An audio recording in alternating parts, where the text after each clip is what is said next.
All right, so let's go to speaker view, and I have some announcements about your papers, a little bit of helpful information, and also a new extra credit option that just came up yesterday. Okay, I sent you today, if you haven't checked your email, you'll see it whenever, next time you do, the cover sheet for your papers. You will need to attach that in the file with PDF, of course, only, please.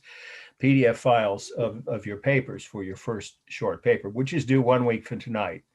Now, I give people a break in that, I know many people work, and if they think of that day, 1 week from today, of course, is the 24th, as a deadline, they might or might not have time to get everything together before class. I don't want you to miss class because of that. So you have till midnight before it becomes late and a couple points or a few points off. So I put that in email. All of you should have seen or will see, which need to admit a couple more people here. Okay. Welcome. Yeah, we just were starting to talk about the papers, which are due 1 week from tonight. If you want to get them in on time and get them returned to you, uh, with the others that were turned in on time. Usually that's 2 weeks from when they were submitted, but I can't guarantee that. It depends on how many papers I get all at once, and the readers and my own schedule. Okay, plus vaccinations. I just got my first one, my wife and I, last Friday. I had to wait 2 hours. She went first thing in the morning, and she had to wait like 10 minutes in Berkeley, If, places. if I may ask, which one did you get? Pfizer. I'll go ahead and tell you, one of my longest term reader, who is a healthcare worker, she got hers early. She got Pfizer. So did her sister and all her coworkers and their other family members. We're talking about people in their 20s and 30s, which is what most of you guys are. They had Moderna, and the second shot cost most of her family's in healthcare.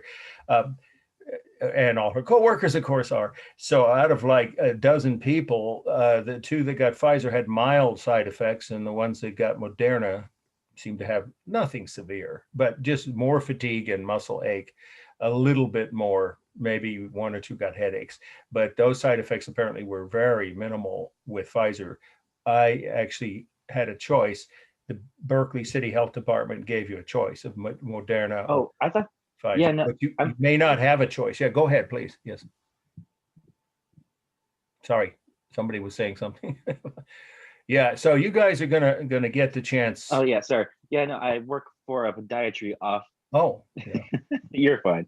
I work at a podiatry office, and the doctor I work for gave me a heads up, like be careful because the Pfizer one and the second dosage might. Can't hear you. Might what? He didn't finish. That was quite the cliffhanger. Yeah. Might Might turn you blue. Very Might ominous. might make you look like an There we actor go. from Avatar, right? Yeah, no. My So yeah, healthcare just be worker friend careful with said, that. I thought I would grow 2 extra pairs of arms, but it didn't happen. Yeah. Yeah, just be careful with that second dosage of Pfizer because from what I heard from the doctor I work for, the Pfizer one might ruin you for a couple of days. So just be careful with that. Well, that's the opposite of what I believe. Either one could. It depends on the But yeah, no, individual. regardless, so it will help you out, but also remember it will not take real effect until like 2 months, like 60 days. Oh, that's interesting. I was hearing 2 weeks, but I didn't. Yeah, I keep hearing that as well. Oh, Mhm. but so take what I'm saying with Probably a grain of somewhere in salt. But between. yeah, The main thing is either one can cause some it will work. mild to Right. moderate, but not most people have severe. Most people don't have severe side effects. So give yourself 2 days. Take those 2 days off from work, or do it before, whenever, the weekend or Exactly. yeah. Okay, we should move on, but that's kind of helpful advice. So I took Pfizer because that's what my long-term reader, and she's a friend of the family. She knows my daughter, and I trust her judgment. But it could be just a fluke. She's in her 20s, and obviously that could have something to do with the fact that she didn't have any side effects. But her 30-some-year-old, I think 39-year-old oldest sister, she's one of 9 kids, the youngest of 9. And she said that, what is that, a 17 or 16-year age difference? And her sister took Pfizer, and she's the only other one that she knew who did. And she also, like my reader, had almost no side effects from the second shot, but it's a crapshoot. Okay, yes. Yeah, okay, then that's more of a moderate Yeah. Severe side effect is something much worse. But yeah, you just have to be prepared and give yourself a minimum of 48 hours, window before you have to go to work or do any tasks. Okay, let's move on. Let's see to a couple of announcements. All right. First of all, since your papers are due, I did this last week, but if you weren't here or for some reason you haven't, if you weren't here and you still haven't watched the video that I posted by Friday, I always do each week. You can see that video, but now I'm putting this up close enough to the screen to hold it steady for you to, if you want to take a screenshot. This is the way you need to label your PDF file before you send it to Mark W, of course, please, markw@aol.com. I just had the experience of cleaning out my spam folder on both the Outlook account I have through SRJC and AOL. And it's so much easier to do that, or just to delete any messages. Junk mail still can get through, but I have a pretty strong filter on my AOL, stronger than the filter, obviously, that I can, as far as I can tell, on Outlook for all of us, at least the faculty members. So that's why I use markw@aol.com. That's on the top of your syllabus. You should know that by now. And then I wrote two more things. This just came in today from the librarian, head librarian at the JC. Noodle Tools, I hope that's clear the way I wrote it. It's one word, but with a capital N, capital T, is you go on the campus library website and then you'll see a link for Noodle Tools, and it will tell you within, I believe it is a subcategory, right? Within that link, how to cite sources. And there's both videos you can watch, the Zoom class, instructions, not class, instructions pre-recorded, of course. Or just descriptions in text of how to cite things that aren't obvious, like maybe a video or an interview with an artist or something. Okay, so hopefully you all have seen that, because if you don't send it this way and you send it without clearly identifying it, I'll have to put it into a to do later pile, and then I may even have to ask you to resend it if I can't open it. And of course, PDF is why we do PDF. I mean, it's because that's the most accessible of all forms of document sending. And that's why the JC requires it. Okay, there we go. So we've covered that, and you may have more questions. So I'll stop for a moment first and say, does anybody have any questions I haven't already answered? I actually have had people still ask me, last night's class. Nobody ever saw Johnny Carson? Remember, he's the original king. Oh, yeah. When he'd say, last night's audience was so dumb, and the audience would say, how dumb were they?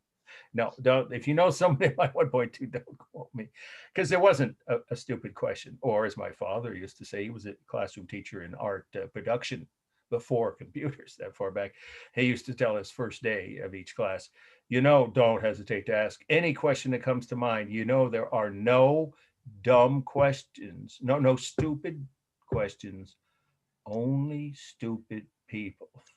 And all everyone's hand would go down. He, of course, said he was kidding, and hopefully they all understood that, as would I be if I said that. My point is that there could still be people who aren't clear, so I'll go ahead and put this out there, unless if none of you have this question, it's a moot point. You can pick any work of art from any period, any style, any culture, any artist, as long as you can find 3 new sources for the research, for the bibliography. If you can't, then you need to find a different work of art, because you'll already be down a grade before I even start grading the papers. That's the only prerequisite. Oh, well, the other one is not your own. I mean, that obviously is pretty much a given. Your own artwork, you don't need to research the meaning. So these are research papers. And please don't give me 10 pages or even 8. Keep it to no more than 7 max. That's even more than most people will need. But if you give me less than 2, you'll have already lost a grade because it'll be too short before either I or the reader start grading. So those are the parameters. Are there any other questions? I do have a question. Yeah. If I'm citing Wikipedia in text, do I need to put the whole website name of Wikipedia, or can I just put Wikipedia? Yeah, that's a good question. We kind of touched on last week, but again, I'm happy to answer that. It's in parentheses, Wikipedia, and then of course .com, the title, just the title of the article from Wikipedia that you're quoting. Okay, in the body of your paper, and then you list the full URL if there's a date access, you probably know this. Yeah. At the end in the bibliography where you have the longer listing, and that's why a bibliography isn't the same thing as sources cited. Those are in the body of the paper. So that's a good question. Okay, everybody is clear on that. Any website, you should give me the the name of the website or the URL, and then the title. Don't just leave it at that. That's like a couple points off. If you did that 3 times, you'd already be losing several points. So please give me the title of the article, since these websites, all of them have scads of articles, even on the same subject. So just give me the correct title in the parentheses, and then the full listing of it with date access in the bibliography. Okay, it's an important question. Anybody else? All right, I do have one other option before we start tonight's lecture on ancient Mediterranean and Greek art. And that is an extra credit option. It just came up. I'm kind of pleased that this happened the way it did. There's a whole controversy. I'm not going to go into the pros and cons, but you've all heard of it, about renaming schools, particularly in San Francisco. Even Abraham Lincoln wasn't safe from being, his name is supposedly going to be removed from the one high school there there's an Abraham Lincoln high school. I think it's a high school, right? In Santa Rosa. I did the research, and an Abraham Lincoln Middle School, or the other way around, in Petaluma. So Sonoma County has 2 public schools named after, secondary schools named after President Lincoln. Okay, so I just wrote an op-ed piece called Abraham Lincoln's True Legacy, addressing some of the criticisms, pro and con, of the issue that raises, of renaming schools for someone even as well known and well documented as Abraham Lincoln, and is it or isn't appropriate. So okay, Lincoln Elementary, yeah. All right, I cited them correctly. The reason I know that is I talked to the editor, and he's known me for a while. I went to Lincoln Elementary. Oh, you did? When? Yeah. Well, you probably don't want to say when that was, but did anybody talk about, Lincoln took too long to get to when he was willing to? That's not the issue. I don't want to get into the that's off base.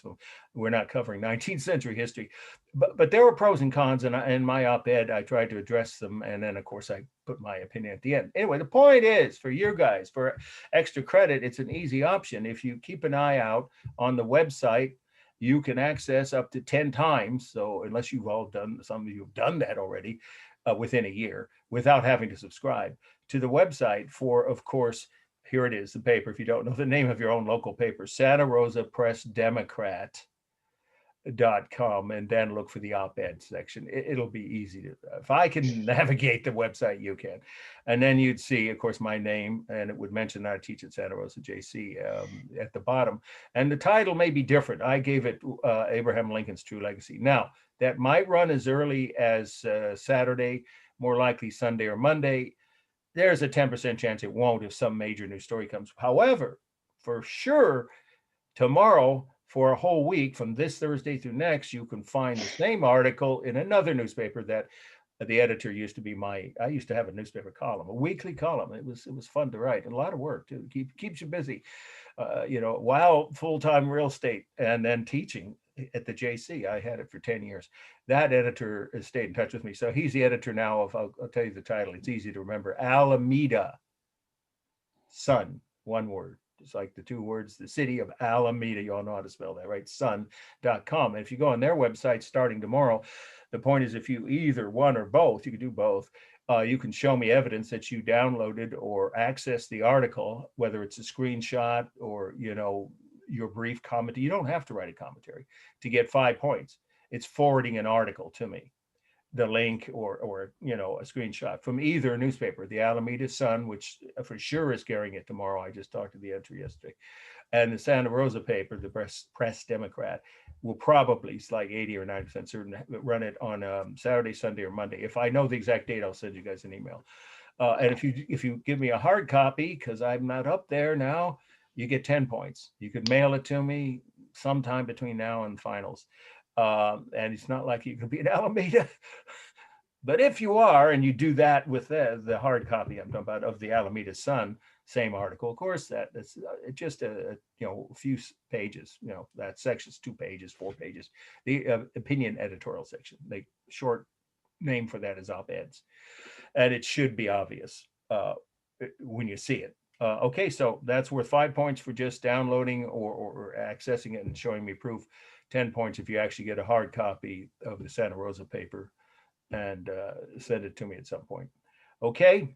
All right. Extra credit options, of course, already exist in all the other areas. I've already had people who watched the movie The Dig, at least 2 in each class, and they wrote some nice commentary and reviews about what they learned and their critique also of some parts of that movie. But any movie about art, history, architecture, including archaeology, of course, because that's how we know about these ancient sites.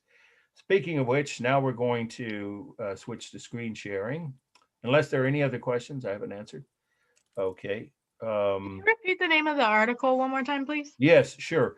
Well, they'll probably change it, but it'll have my byline. It'll say Mark Anthony. Usually use my middle name. Martha Anthony is my middle name. Wilson.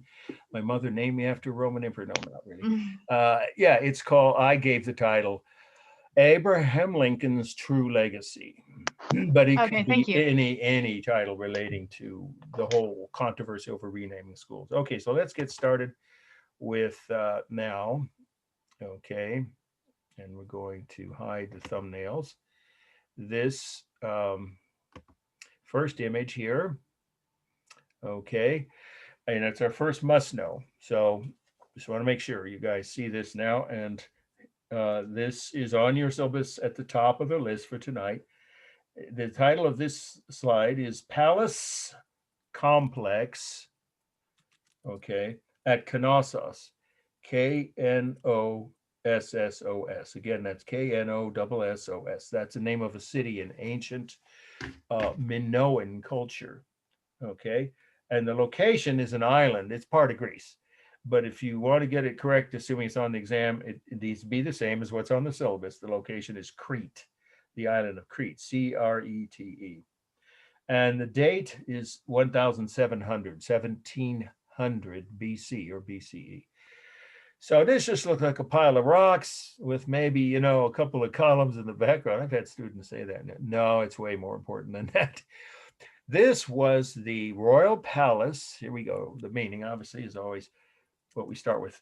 This was the royal palace, or these are the ruins, of course, or remnants. I prefer to say remnants of the royal palace of the king and queen. And if I were you, I would write both in bold letters, caps, or underline, because that's an important distinction. They didn't just have one ruler, and their rulers were not only men. They shared political power, but equally between men and women. So they always had both a king and a queen throughout their history, not just occasionally like Egypt did. So I'll say that again. This is the site of the royal palace of the king and queen of the Minoan. That's Minoan. I actually had that written down for you to look at, but we want to get started with the slides. Maybe at the end of the break, I'll hold up a map of the island of Santorini, which some people think is the origin of the legend of Atlantis, which I've been to, and believe me, you'll never forget. If you ever get to any Greek island, if you just want to go club hopping, okay, fine, whatever. But if you want to see some really beautiful, stunning physical settings, and maybe the actual original site of Atlantis, go to Santorini. We'll talk about that at the end of tonight. Okay, so this is on another island. It's actually the largest Greek island, Crete. Today it's part of Greece. But back in ancient times, it wasn't. It was a different culture from mainland Greece. That's a very important detail. The Minoans, I'll spell them again, capital Minoan. Oh, people are waiting to get in. Sorry. Ooh, yeah. Sorry. Yeah, here we go. Okay. Hopefully Jessica, yeah. All right, we just started with this slide. The palace complex at Knossos, I've already spelled it, and it's on your syllabus. Crete, location dates 1700 BC. So the king and queen of the Minoan culture lived in this palace complex, along with, of course, their families, their servants, their ministers or advisors, however you want to write that, and of course, all kinds of people that served that royal family, or those two royal families. They were not related necessarily. Usually, they were from separate families, but sometimes they would be a husband and wife. So the main point to remember is that this is the only culture in the ancient world, at least the ancient Western world, which would mean the Mediterranean, North Africa, the Middle East, and Europe, right? In the ancient Western world, this is the only culture that throughout its entire existence shared power, political power, equally between men and women. They always had both a king and queen, and they had equal power. You'll see the proof of that in the slides I'll show you in a few minutes, which will be ones you don't have to take notes on because I bought them there, and you'll just get to see how it looked to walk into this palace. But if it's on the exam, this is the view, the must-know slide that you need to remember. Okay, so what are we looking at? Well, we're looking at the steps leading up to the main entrance. And these were excavated, you don't have to know when, but it was the 1930s by British and Greek archaeologists. They discovered this site. I think it was a British archaeologist. And ever since then, since you can just say the early 1900s, this site has been continuously excavated and slowly is being restored. Okay, so this is a good 12, more than 20 years old. This slide is probably 30 years old. So what are we looking at here? Well, these are supposed to be bull horns, giant bull horns. So it's a sculpture. And if you've ever seen modern sculpture in public places, like, you know, when you used to be able to go to San Francisco, walk around the waterfront, so the giant bow and arrow of Cupid, right? So you know that there on the Embarcadero. Anyway, this is like that. It's so modern looking. Let's go up close to it, that many historians, when they found it, thought it was placed there later. No, it's the original. Of course, it's restored. And in fact, you probably can tell, but some of you are sharp-eyed enough. That's the original rough stone from which it was made and what's left of it. And the rest is concrete filled in. But that's how it looked. We don't have to guess. They had illustrations, maps, blueprints that had been found of this complex. So we don't have to guess at what it looked like when it was new, when it was intact. So that was an original piece of abstract, you know the phrase, abstract art, which we don't cover in this class, but if you take our 1.2 or 2.3, you will. So that's a very abstract, right, version of giant bull horns. Why? Why would they do that? Because bulls were one of the 3 sacred animals in their religion, right? The others were dolphins and snakes, an interesting mixture.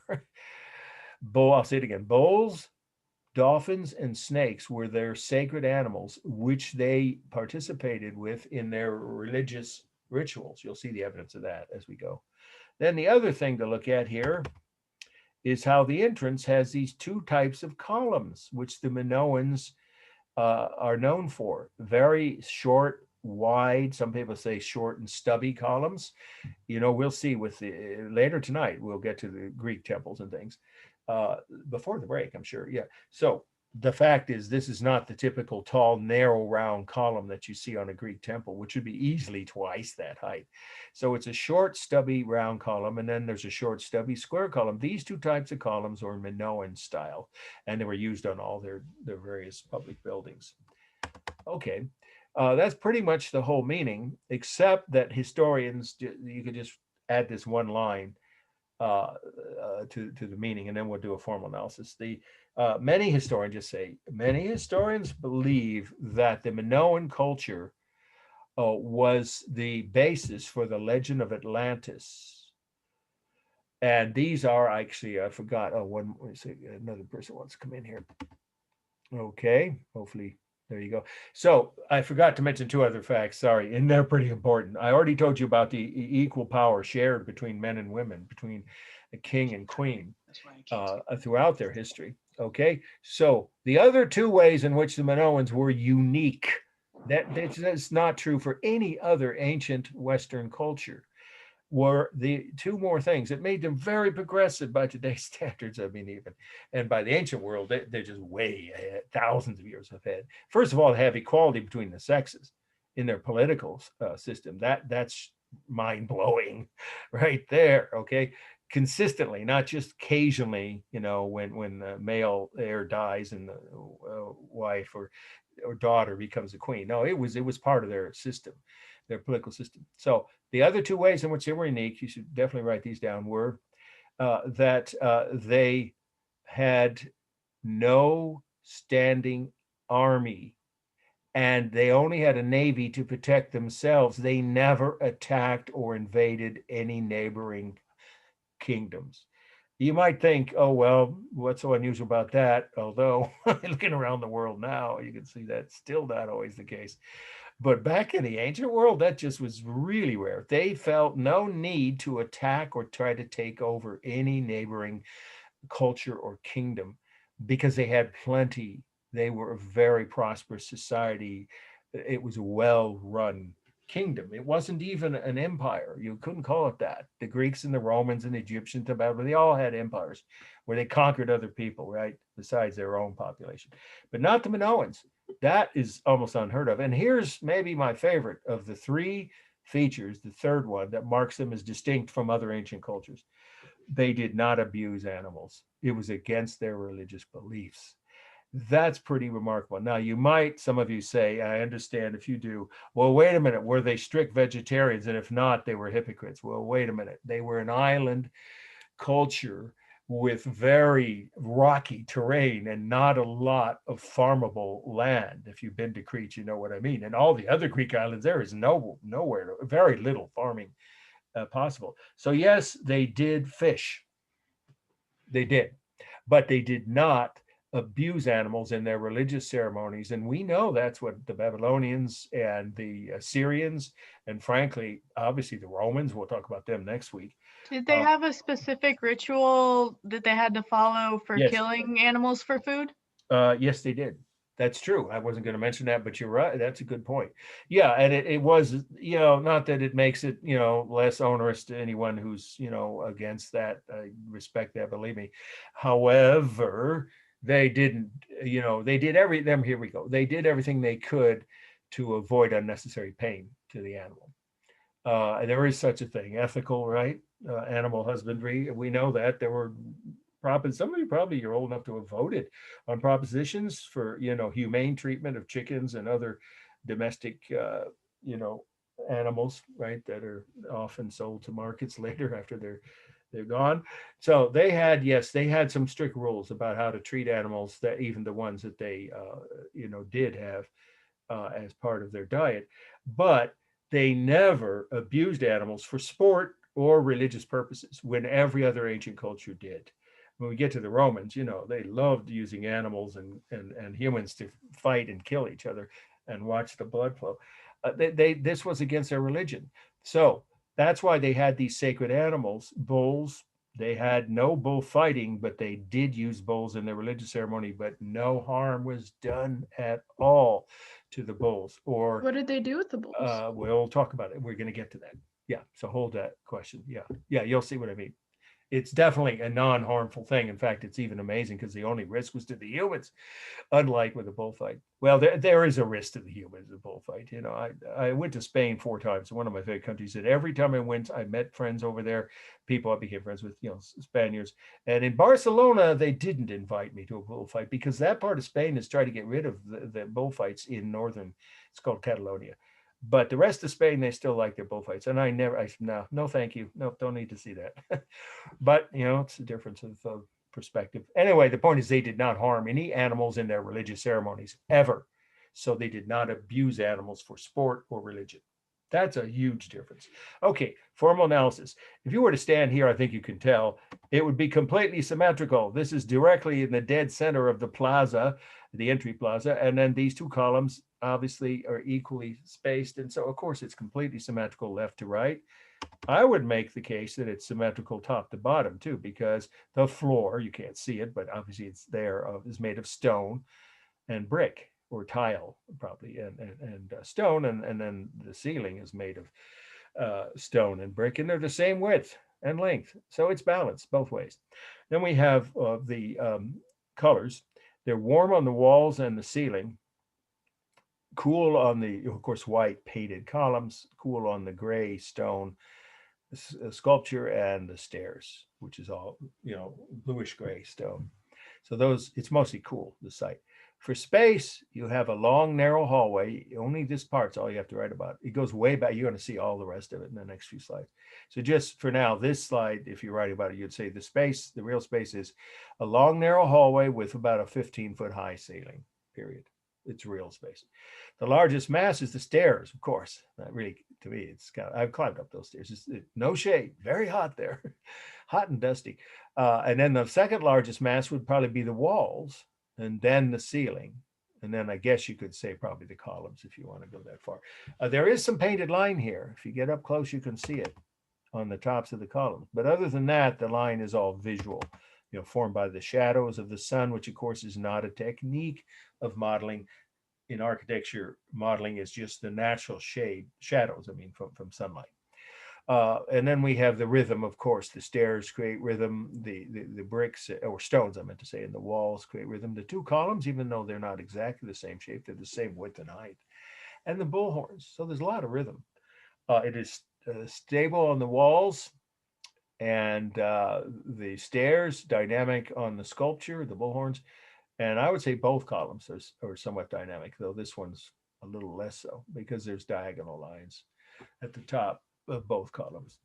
So it's a mixture of stable and dynamic. The textures are all real. There's real rough stone on the staircase, real smooth stone. When they were new, these bullhorns would have been polished stone, so they'd be smooth, real smooth, and then real smooth painted wood on the columns and real rough brick and stone on the walls. Those columns are wood? Yes, painted wood. Mm-hmm. Oh, wow. They lasted that long? Well, actually, most of the columns, you may have already guessed, maybe that's what you're getting at, are reproductions from what they knew the originals were. But yeah, they used wood quite a bit because they didn't have these huge story or 50 to 60 or 70 foot tall buildings. They didn't. For one thing, it's earthquake country. They lived with earthquakes. How did the Minoan culture disappear? You don't have to write. Well, you could, as part of the meaning of any of this. In the next two slides, the first three are all Minoan art. They were destroyed by a series of cataclysmic earthquakes, floods, or tsunamis, and volcanoes. In fact, most people think the volcanic eruptions occurred first. It's hard to know. Maybe it was the other way around. The earthquakes and volcanoes, and then tsunamis. Is that why they're equated to Atlantis? They were like washed yeah, away? yes. That's what the Greek historians thought was the explanation for why there is no such place anymore. Yeah, nobody's ever heard of Donovan. Great Scottish singer from the 60s. Had a lot of big hits, and some of them are still played in movie tracks, soundtracks. One song was the myth of Atlantis. He made up a whole long list of things, but you don't need to know any of that, except you might add, if you want, the end of the Minoan culture was not due to a plague, a war, right, or a famine. It was due to a natural disaster, earthquake, a series of I don't know any other way to call it, cataclysmic. Say that fast 5 times. Cataclysmic earthquakes and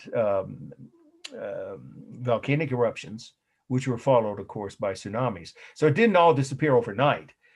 Some islands fell, completely to the force of nature and were wiped. All the populations, the buildings were destroyed, maybe overnight in one or two islands, and then further away, some of the other. This was an island culture. They occupied dozens of islands, or no more than that, hundreds of islands.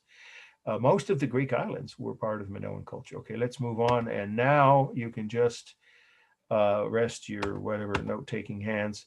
This is a more recent slide. I actually had a better one, but it finally faded from use.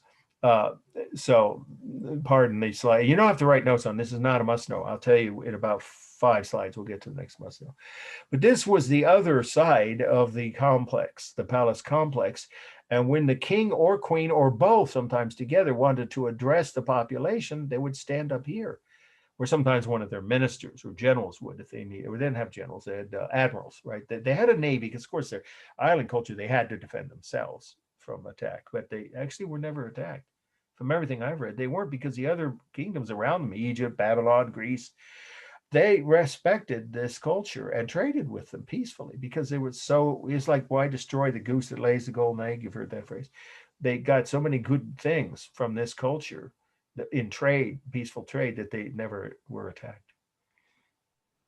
I'll give you one. What kind of goods did they trade? Like you said fish, but was there anything else? Fine linens, various kinds of clothing, pottery, woodworking, gold and other metal, tools and jewelry. They were fine craftsmen and craftspersons. Yeah. Okay, so let's see. Let's go. I was going to say there is one culture you could compare this to, if you wanted to, in the world today. And it's not a Mediterranean culture, but it's not very, very far away from the Mediterranean. Anybody know a country where they haven't had a war in 500 years? No one's invaded them. They're very prosperous. Switzerland. Yeah, that's the closest parallel you could make to that.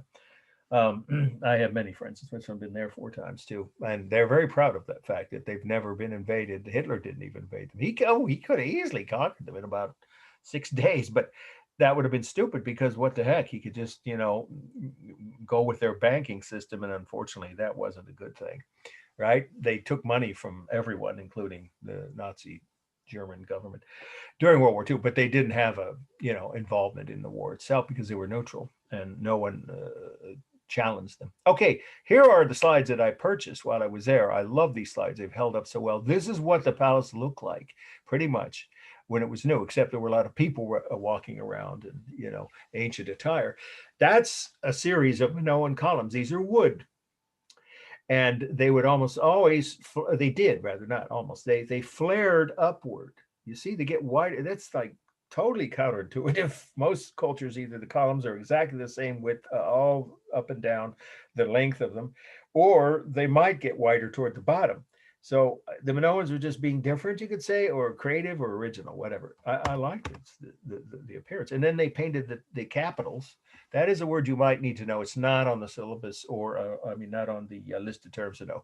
So you don't have to write a definition, but it's the top decorative part of a column, no matter what style of column. If it's a column supporting weight, and these do support the weight of the building above them, the wall above them. This is the entrance to the throne rooms of the king and queen. You're going to see them in a minute. And so these columns, typically Minoan columns, had these extra wide disc-like, or some call them round pillow looking, or some students say that, painted black, you see, with this rust red looking color on the shafts of the columns. Okay, so now let's go to the next one. This is the throne room of the king. And here are 2 animals. I don't know if I have a close-up. Yeah, well, anyway, there we go. Anybody know what these are? They have the head of a bird and the body of a lion. They're an ancient mythological creatures. It's chimera. That's one word for them. Yes. Those are griffins, right? Griffins, yeah. Or you could say chimera, but griffin's a more common term. Yeah, all the ancient Mediterranean, ancient cultures. Well, they're all Mediterranean. If you look at, all these cultures we've been covering are considered Mediterranean. So ancient Mediterranean cultures just seem to have this one thing in common. Their religions, believed in a mythical creature that usually was shown in some way in connection with the royal family or even the king. Well, this is the king's throne room. He had to be in pretty svelte condition there. That's a small seat, but that's where the king had to sit when he was talking to people visiting the palace. And then, of course, these are what are they called? Thistles? I can't ever think of the name. They grow in the Mediterranean, right here in the Bay Area. They grow along the estuaries all over. You see them when you drive. Is that a wash basin that was on the floor in the previous frame? I didn't see. Maybe I wasn't on the floor, like maybe a foot. Oh yeah, you're right. Yes, that'd be for washing. Do the guests have to like wash their feet before they meet the king or something? I would guess so. Good point. Very observant. Well, look at the decorative detail here. I don't want to get too excited because we have a lot to cover tonight. This is Art Deco. If you don't know that period, then watch the original movie of Ghostbusters. Not the remake. The remake wasn't bad, but the original was better, with Bill Murray and Dan Aykroyd. Yeah, where they climb up to the top of a 1930 skyscraper at the end to fight the giant marshmallow man. If you don't know that movie, anyway, it would mean nothing to you. But if you've seen it, that building, they comment on the architecture. Oh, look at this. And they talk about the different areas. Art Deco, that's a movement from the 1920s after King Tut's tomb was found. We covered King Tut last week. It was inspired by the discovery of Tut's tomb, but then it incorporated ancient Minoan, Greek, and Babylonian architecture too. And it was very popular for commercial buildings and skyscrapers. So here's an inspiration for it right now. Now, this is another view of that throne room that my slide librarian found, but there's a detail. I forgot I had this of one of the griffins. Elegant looking, aren't they? And this is so stylized, it looks very modern to me. I mean, like modern, comic book art or something. There is only one throne. You said it was the king's throne. Is the queen's throne in a different room? You're or a gonna different see area? it. You guys, this is fine. You guys are kind of getting ahead of me, but it's okay, because yes, you're gonna see the queen's throne room. Here's the wall in the queen's throne room. There they had the most sacred of all animals to them were the dolphins. They played with dolphins. They had dolphins in some of their, non-harmful religious ceremonies where some of their priests would swim with the dolphins. They believed dolphins had souls and spirits, as they also believed all animals did. I'm pretty sure that's true. That's just my personal perspective. And in any case, they worship these animals and they never harm them. And you see, look at almost the personality in the faces of these. Here we go. These animals, and this is amazing artwork when you really think about it. That this far back, there is the queen's throne room, and that's her throne. Looks like a hassock, right? That's what we used to call them when I was a kid growing up. We had them all over our living room.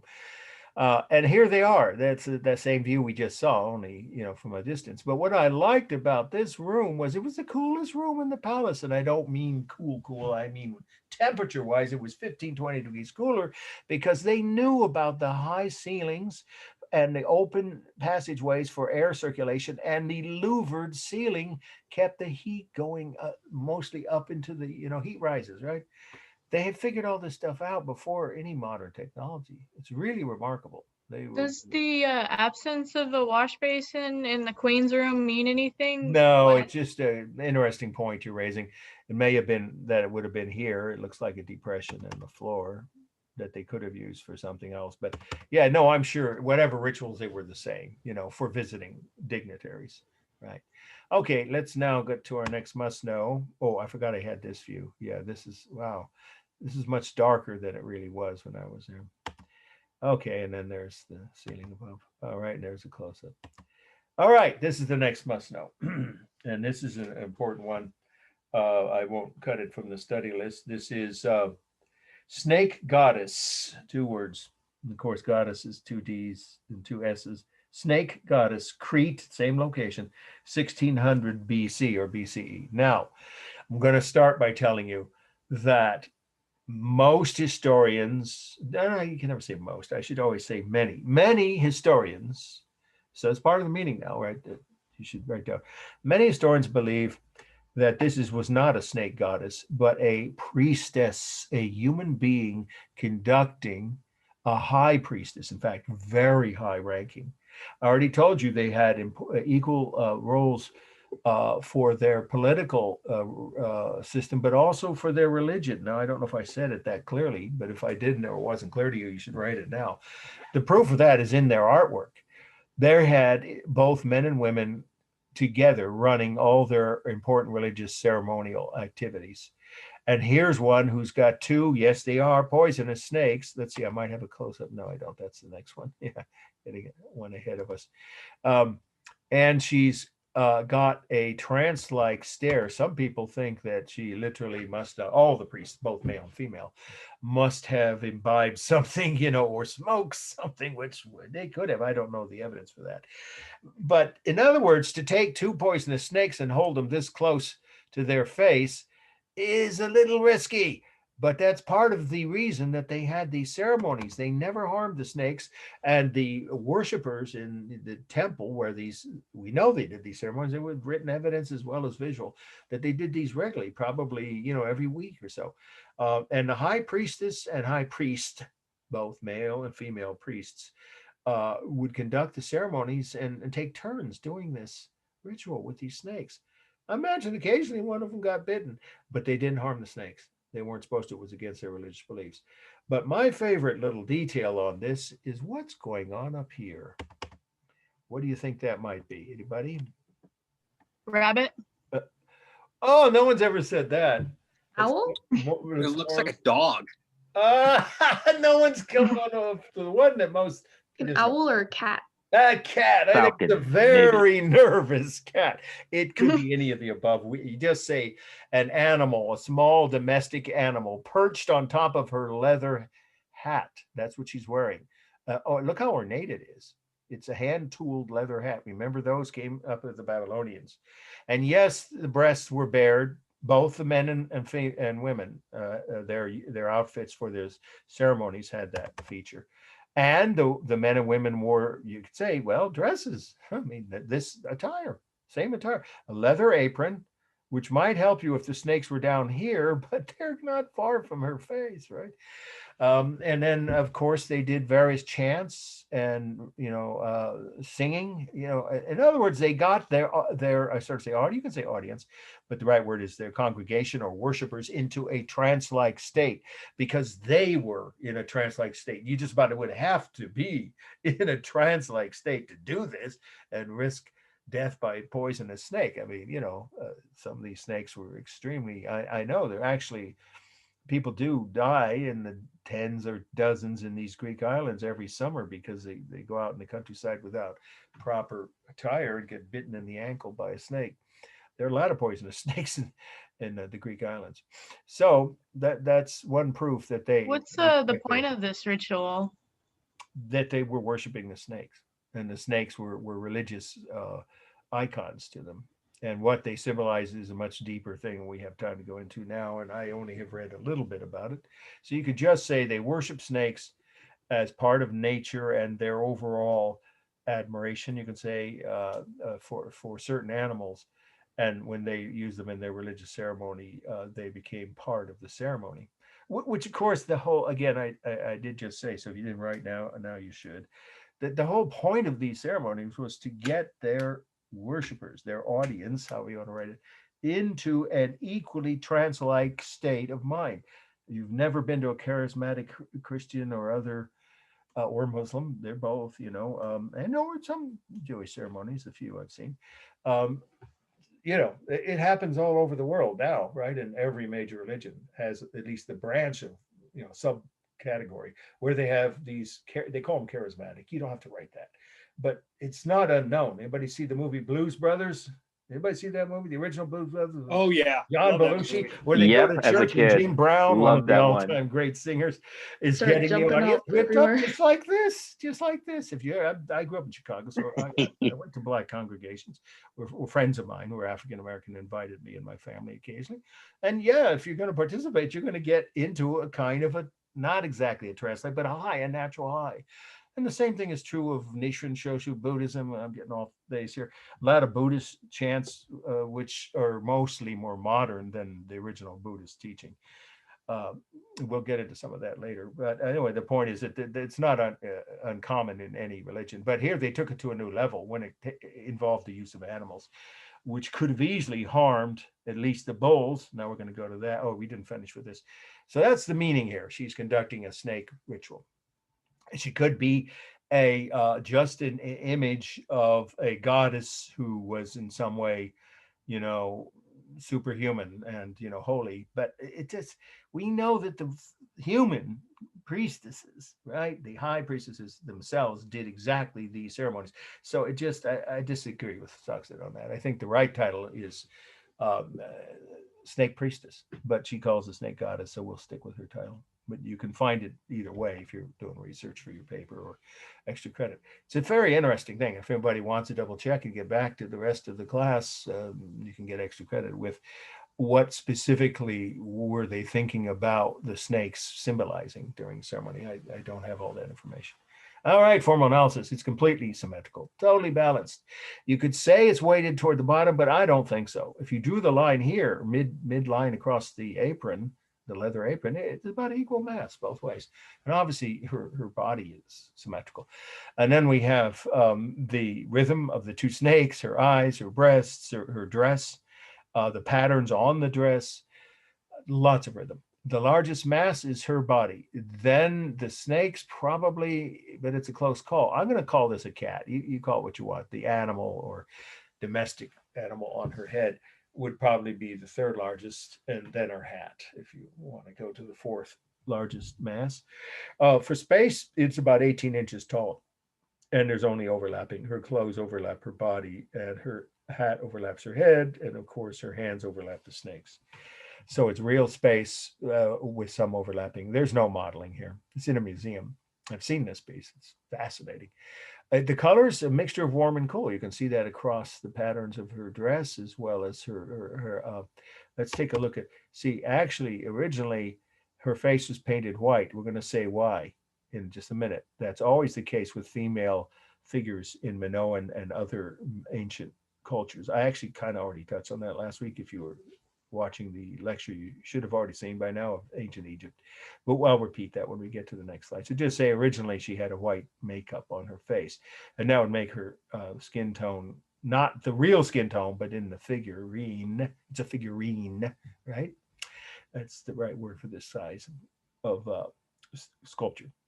So in this figurine, she would originally had cool color on her arms and face.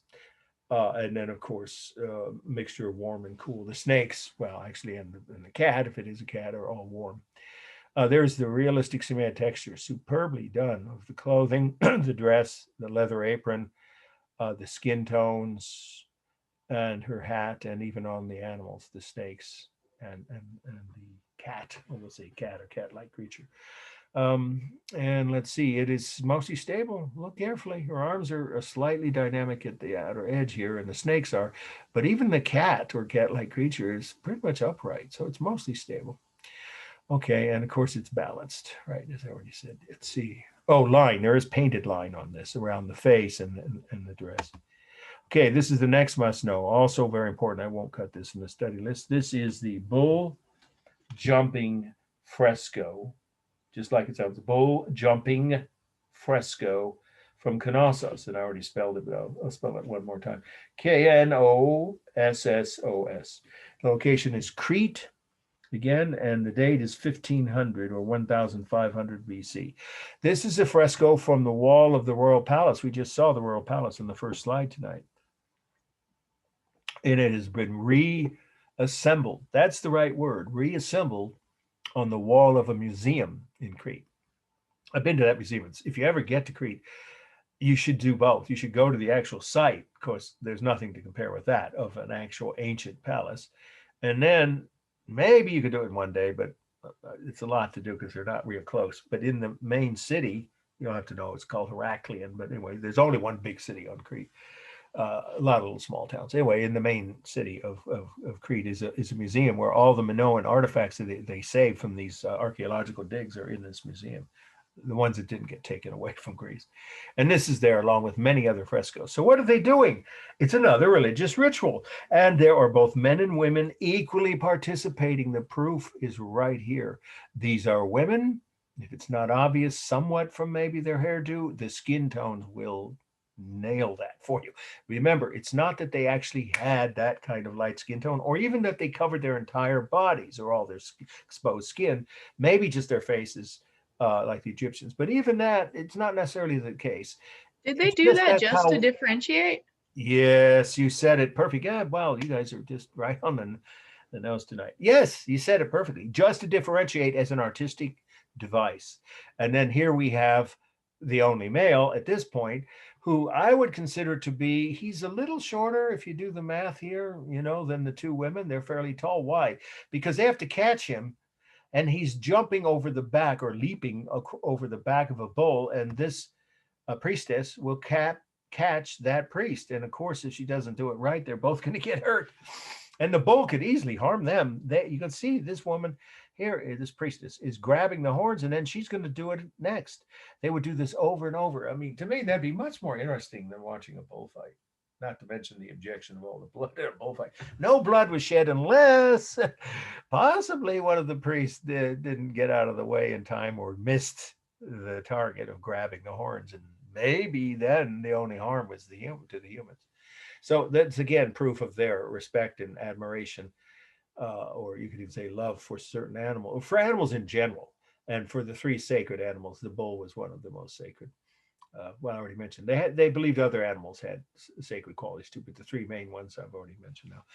And this is the third, the bull. Now, what we don't know is what's going on up here.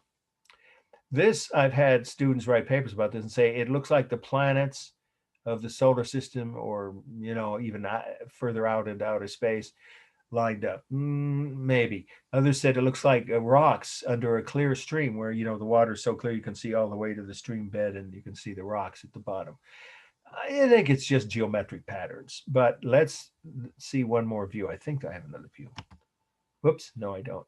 That's right, I forgot the slide librarian ran out of time. But this is a perfectly good view because it shows you the main figures here, which are, of course, the bull. Look how huge the bull is. Probably exaggerated in terms of its size compared to the humans, but bulls can be pretty big. They can be up to 2,000 pounds. And then we have a man, the priest, or, you know, the male priest, who is shorter, or you could say smaller, if you want to write it that way, than the two females, very deliberately so, because they have to catch him. But then, of course, at some point, he may have to help them, or maybe it's just the two females catch each other. I would guess that, but we don't know that detail because we don't have moving pictures or photos from these ceremonies. We just know that they have descriptions of them. And this is really a regular ceremony that, just like with the snake goddess ceremony or snake, you know, priestess ceremony, they did this on a regular basis with these bulls, and the bulls were not mistreated. In between ceremonies, they were well fed and well cared for. Okay, let's wrap this segment up and get to the actual Greek mainland. But first, the formal analysis. This border, I don't know why, but the slide librarian somehow didn't get the full slide in. I actually gave her the slide. It should have the same border top and bottom. So with that border, it would be balanced, of course. But if you just want to write about the scene of the three humans in the bowl, that's still balanced because you've got two roughly equal sized or equal height priestesses and one male priest in the middle with a bull across the, it's balanced left to right, roughly.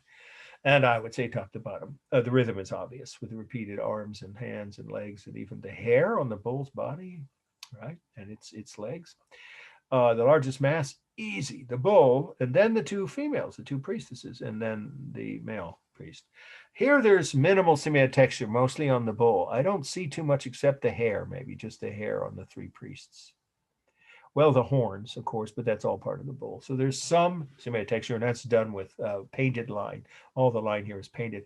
It's bold outline, right? The line is used only as bold outline around the bull's body. The human figures have thin outline. There's no modeling here, none. It is totally dynamic. There's nothing. Well, you could say these two women are standing upright. That's true, but their bodies with their arms, right, are stretched out. And this woman's legs, she's actually already about to leap, and then, you know, as soon as he's finished, her, you know, fellow priest, she'll be next. So maybe there's a little bit of stability on the lower 2/3 or so of the priestess to the right. Otherwise, everything else is totally curved. So it's almost entirely dynamic. For space, there's only overlapping, of course, right, of the priest's hands and arms over the bull. Okay, now we're going to go to mainland Greece. These are my own slides, the next two, of the ancient city of Mycenae. You don't have to write this yet. So 2 slides from now will be the next must-know, and I'll always tell you when that comes on the screen. These are the mountains of mainland Greece, and you're looking at the Mediterranean out there. It was a foggy day or overcast day, but that's actually the edge of the Mediterranean, about 20 miles away. So we're going to talk about this, the early phase of ancient Greek culture. Now you might want to write this one fact, but I'll repeat it when we get to the first must-know. So you can wait till then if you want. There were 3 main phases of ancient Greek history, just like there were in ancient Egypt. Remember, there was early, middle, and late, or new kingdom. Old, middle, and new kingdom. I covered that last week with Egyptian slides. So for the Greeks, it's archaic. Most of you know that word from one way or another. Usually it's a mild insult, right? How archaic, right? How outdated, how old. Archaic, and then classical is the golden age of Greece, which most people are familiar with, and we'll see most slides are from that period tonight. And then the late Greek phase, before the Romans came and took over everything, is called Hellenistic, like the name Helen. I'll explain each of those periods as we go, but for now, just Keep that in mind. Okay, this is the actual original walls, 22 feet high. Look at these, they're amazing. They've survived without being restored or reassembled for 3,500 years. These walls have stood there looking out over the hills towards the Mediterranean. This was the most powerful city-state. Greece was not a kingdom, and it later became somewhat of an empire. Well, it wasn't really. Each city had its own government, its own army, and of course, some of them had their own colonies outside of Greece later on. This far back, they didn't. They were just a bunch of separate city-states. That's a phrase you should know already, but if not, then you should write it when we get to this. Okay, the next must know. It's on the syllabus. This is the Lioness Gate at Mycenae. Now I'll spell, that's the city we've been talking about. Mycenae. And the location is Greece, and the date is 1250 BC. So what do we see here? We see the main gate, or you could just say main entrance. The gate's gone. Obviously, whatever door there was, wood or metal, we don't know, probably metal, long gone. But the stone walls, I just showed you from the outside. That's what these are. So now we're going, around. It's like this direction from the corner, the edge. I got to spend a whole afternoon there with 2 other history professors. It was really interesting. These are not my slides, by the way. The first 2 were, but this is. And I have no idea who that woman is. It's not Helen of Troy. I know that. Anyway, so what you see are lionesses, right? And they are, guess what? Look carefully. What is that they're surrounding, or flanking is a better word. They're quite surrounding it on either side. Column? A Minoan column. Yeah. Wow. How did that get there? Because I said earlier, so now you should start writing this. Mycenae was the wealthiest and most powerful of all the early Greek city-states. It's the only way to describe it. By far the most powerful. And it is where Helen lived. She wasn't from Troy. That phrase, you may have heard, Helen of Troy. It's a bastardization of history. The truth is she was from Mycenae, and she either eloped or was kidnapped, we don't know which, by the prince or son of the king of Troy. That's what started the Trojan War. It began here in this palace complex, in this walled city, because of course it wasn't just a king's palace complex. It was probably 30,000 people. It was a big city in this time. So this is from the Archaic period. Like you all know how to spell that, right? Archaic. The early Greek mainland. We're talking about on the mainland. The Minoans, right? We already covered them. These people weren't like that. These people were warlike, as most ancient cultures were. And yes, they fought their neighbors and tried to conquer them. And, it's part of the history of almost all the ancient cultures, except the Minoans. So what we have here, lions are symbolic of strength and guarding things. So they're guarding the entrance to the city. But this Minoan column shows that they imitated in their own architecture, their own temples inside Mycenae, copied the style of the Minoans because they had seen it when they were there trading, with back and forth with their ships. Because Crete is, 100 miles off the coast of Greece about. So they traded quite regularly with the Minoans, peacefully. Now, this is something you should recognize from Stonehenge. Remember the slides of Stonehenge, the first week of class, wasn't it? Or second. That's a lintel, and these are monoliths.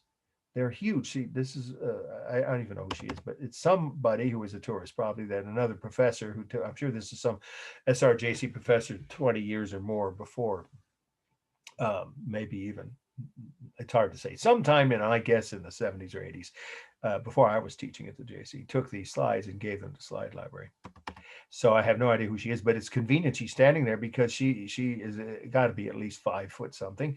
So you get a scale. This is pretty massive, these walls. The walls were 25 feet high. It's all part of the meaning. And the gateway, the opening, was 12 feet. So of course it could admit any kind of vehicle, right? Chariots with people riding on top, or, a catapult or whatever, any kind of military or civilian equipment could, you could say, or vehicle, I should say, vehicle and equipment could pass freely through this gate. And of course they closed it at night, obviously. The city was never conquered by anybody, But the city did send its military, and all the other city-states of Greece joined them, because this guy was the most powerful. And when he told them to do something, they usually obeyed. So he told all the other city-states. There was in Athens as far back, but it was much smaller than it later became very powerful. But it was one of the fairly middle-sized city-states. So all of the city-states, Sparta, Athens, but strongest again, leading among them was Mycenae, banded together, sent all the soldiers they could afford to send out of Greece in ships to Troy and attack Troy to get Helen back, because she was, I think, the niece, I think it was, related to the king of Mycenae.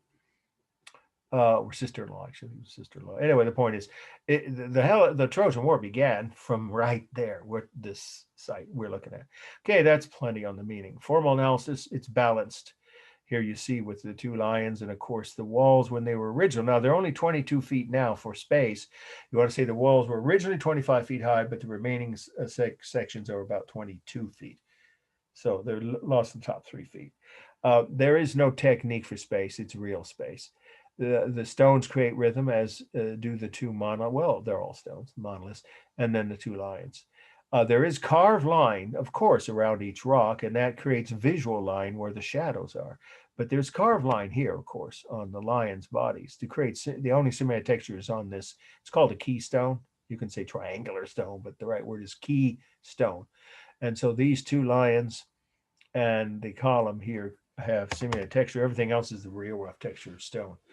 Then, of course, it's cool. There's no warm colors. It's cool off gray color here. And then there, let's see, it's balanced. Yes, totally symmetrical. Oh, stable, mostly stable. The only things dynamic, I guess, are the upper bodies of the lion. I mean, even their legs are stable, and the column is. So it's almost entirely stable. The rhythm is obvious with the repeated shapes of the two lions and the blocks of stone. Let's see, I think I covered that. The largest mass. Okay, that's hard to say. It's either the lintel or the keystone. You decide, and then the two monoliths, and then the other stones. Okay, now, if this is on the syllabus, I'm cutting it.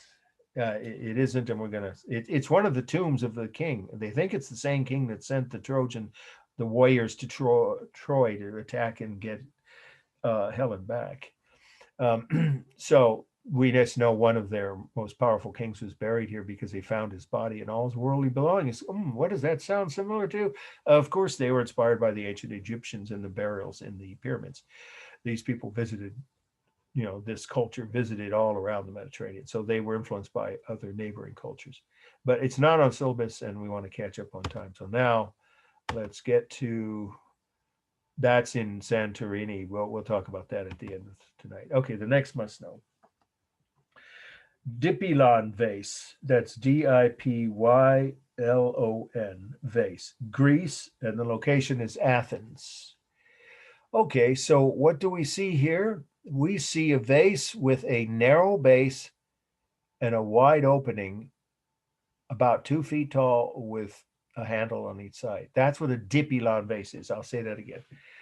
It's a vase about 2 feet tall with a narrow base, a wide opening, and a handle on each side.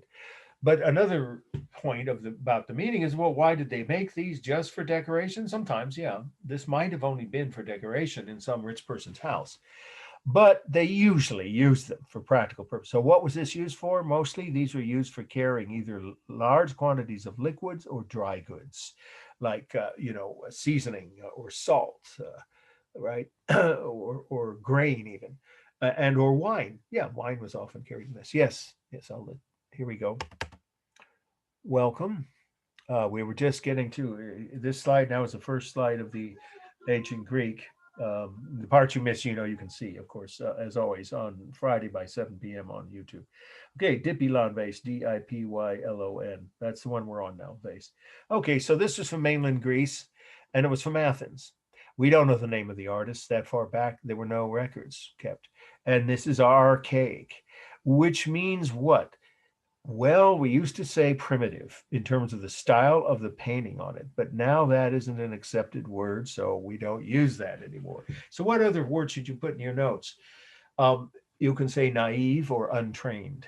Those are good words to use to describe the artwork. And in case you think I'm just being too judgmental, take a look at what we see. I was gonna say retro, but yeah, that sounds right. Retro, that's a good word. Well, this is a scene or two scenes from the Trojan War. By the way, that's another misnomer of modern historians. They call it wars. It was one war, 10-year long war. And the Greeks, of course, won in the end by tricking, you know the story. They tricked with the horse, the giant horse, the Trojans, into letting them in it secretly. So all you have to write down, this is what you'd be writing, is that these two scenes, painted scenes on this vase, depict two scenes from the Trojan War. This is the funeral of Achilles. Now, if you don't know who he was, you do need to write this. If you do, you don't need to write it. Achilles was one of their heroes. Remember, a hero, I mentioned this with Babylonian slides, but if you didn't write it then or you forgot, you need to write this. It's important detail for this and a few other slides coming up. A hero in the ancient world, not just the Greeks, but all the ancient cultures, the Romans, the Egyptians, the Babylonians, they believed there were people who were half God and half human because their parents, one was a god, one was human. Interesting concept. Huh? And so they would have superhuman powers, but they were mortal. They were vulnerable or mortal, whichever word you want to use. Of course, mortal's the easier one to write. That means they could be killed. So Achilles was killed by a poison arrow in his heel. Now, does anybody know why that's the only place in his body he could have been? When he was dipped in the river Styx, that's where his mother held him. Yes, exactly. You got it. You guys are right on the money here tonight. Yes, everybody hear that? When he was a baby, his mother dipped him in a magic stream, which made him invulnerable. I don't know the word. You guys all know that from Marvel and other superhero movies and comic books, whatever. Anyway, the point is that made him totally incapable of being harmed physically, except for his heel where she held him. Somehow, I think it doesn't matter. Just say one of the leading members of the Trojans figured that out, shot Achilles when he was in his chariot, from a wall, the walls of Troy, in his heel and killed him. So this is his funeral. And these are his mourners. They are Greek warriors. It looks like two of his dogs are down here mourning too. He's about to be, cremated. That's how they usually did it, bury. In ancient Greece and Rome, the majority of funerals were cremations, though there were some burials, of course. So this is going to be, it's his funeral pyre, P-Y-R-E. That's what this is. And look at his body lined up sideways, like, a stack of wood or something, or logs for a fireplace. And then these are the stick figures of his fellow soldiers mourning him. Now, what are they doing?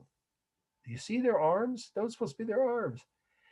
I'm going to just make the sound of this because I can't. If I was in a live classroom, I would go around the front of the room and do this, and it might make a few people giggle, but it did a few times.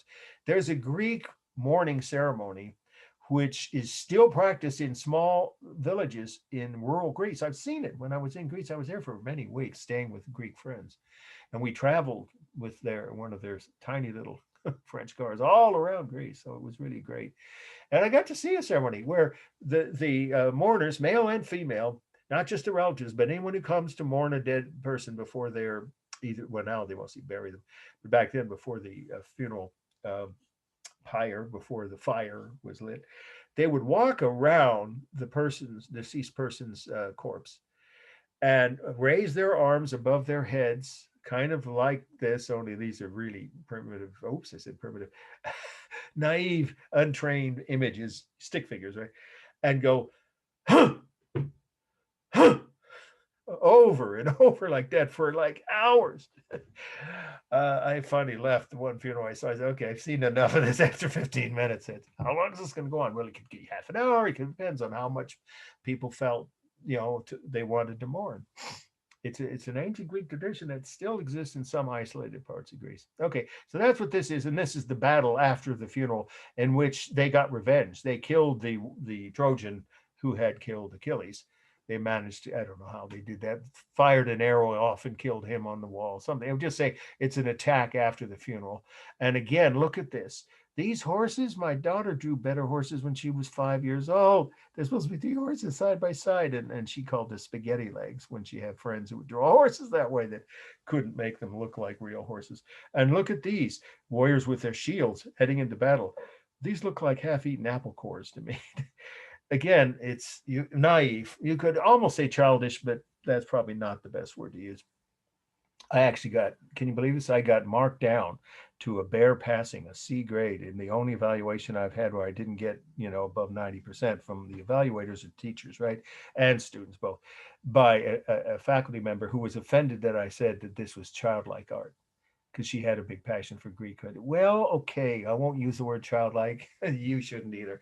But you see the point I'm making. It's not very skilled. So untrained or naive are the two words we usually use. Another phrase for that could be folk art. But the actual correct term for this period of all Greek art, whether it's architecture, sculpture, or painting on vases, is archaic. And that's classically archaic, that they didn't have the skill to make realistic looking figures, human figures, or animals for that matter. Okay, that's the whole meaning. Formal analysis, it is completely balanced left to right and obviously unbalanced toward the top in this case, not the bottom. The rhythm is obvious with the, spaghetti-legged horses and the apple core shields, and of course these stick figures is repeated shapes over and over. There's no modeling, none. And there's no simulated texture. I don't see any. Maybe on these couple of these shields, maybe. Yeah, that's about it. Everything else is a silhouette.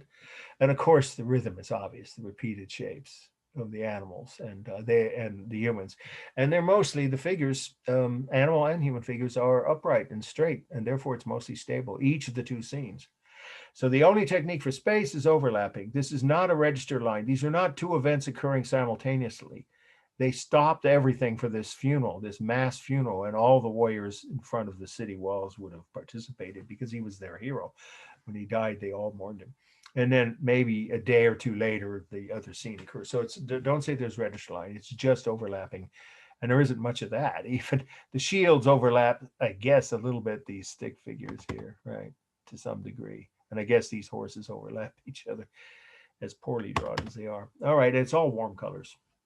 Browns and tans, or kind of orangish tan colors, and the lines here are bold on the patterns, the geometric or decorative patterns, and there is no outline around the figures. Okay, let's move on to the next figure. There's another view of it, and this one is I haven't said the last 3 or 4 were so important I won't cut them, but this one is one I won't cut. It's really important. Dionysus, that's Dionyses, in a boat. And the the artist, we know who the artist was. We actually know because he signed his paintings on his vases, is Ezekias. So if you put Greece, you get points off, at least a couple, because we don't ask you or give you on the syllabus. It's not the location, the country or city. It's the artist's last name. Ezekias, Ezekias, 540 BC. Okay, so what do we see here? We see a calyx. Now, that has a minimal aspect for the meaning, but I'll tell you what it is. You could write it if you want. It's a shallow, bowl-like vase. We're looking at it from above. Can you tell? We're looking down into it, right? So it's not a long, tall, narrow, or narrow base, wide top. It's just one big bowl-like shape. So a calyx, K-A-L-I-X, but you don't have to spell exactly right if it's on the exam, is the type of vase we're looking at. And the reason that these were shaped this way as bowl-like vases and shallow, so that you could see the painting, the artwork inside. So most of the time they were just, in other words, used for decorative purposes in wealthy people's homes. However, they could be used for displays on your dining room table or even in another room. What kind of displays? Flowers, maybe, or some kind of fruits or vegetables, which you might then actually serve, perhaps to your guests. So they could be used to display objects for decorative purposes or even for dining. But most of the time they were just there for showing off, that you could afford to hire. Ezekias, by the way, was the greatest vase painter of ancient Athens, and he is considered classical. We've moved now to the next phase. His artwork was ahead of its time by about 50 years because the rest of the artists were still doing those stick figures, but he was not. Here's the proof. Who is this? Well, who was Dionysus? Anybody know? Wine god? Yes, exactly. He was the god And of madness too, I think. Mm-hmm. And so what he did was, in this scene, shows how God of wine and fertility. Say again? What? The god of wine, yeah. Well, here's the point of this view that you should now be writing. What does this vase illustrate, this painting? It illustrates the origin of both wine and dolphins. Now, that might make you think, what do they have to do with each other? Oh, in this Greek myth, everything. He came down to earth disguised as a normal human being, meaning, 5.5, 6 feet tall, because all the Greek gods were 50 feet tall. Male and female, you know that, right? They all were the same giant size. So he disguised himself as a normal human being, and he was kidnapped by pirates while he was down on earth. They didn't know who he was. They didn't believe him. And he told them, if you don't release me, I will revert, I will convert, whatever, to my full size.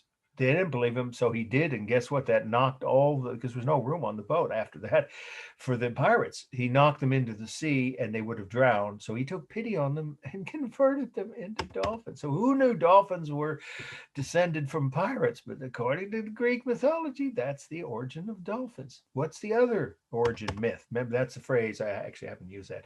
This has two origin myths in one story, and they're both depicted in this, just as all the Greek myths. When parents told their kids these myths, they told these stories this way in more detail, of course, than we have time for. So how did the origin of wine occur in the same incident? Well, after he, converted to his full size, and the pirates, he turned the pirates into dolphins, and I don't think swam away, doesn't matter. He was all by himself. He got thirsty. It gets hot in Greece, especially when there's not much shade. You're out at sea, right? So he converted the mast into grapevines, which then fermented in the sun. He squeezed the grapes, and voila, you had wine. To me, that's kind of funny, but that's what the ancient Greeks believed, was how both wine and dolphins were created by the same god, Dionysus, in one incident, in one afternoon. I had heard a different origin for the wine. It was also from Dionysus, but it wasn't connected to the dolphin one. Interesting, because that's what Stockstead and Jansen, the previous textbook, said. What have you heard? Go ahead. I heard that he was originally like a mortal guy, and he invented wine, and the gods loved it so much they I have heard that story upgraded too. him. I've heard that story too, but you can see that this one is you can see this. Yeah, I mean, in fact, now we have written records, so we know what they were thinking. In fact, Homer was 800 BC, was the one who came up, some of you know this, with the stories that we now know as Greek mythology. And of course, he could have heard different versions and chose the one he liked best.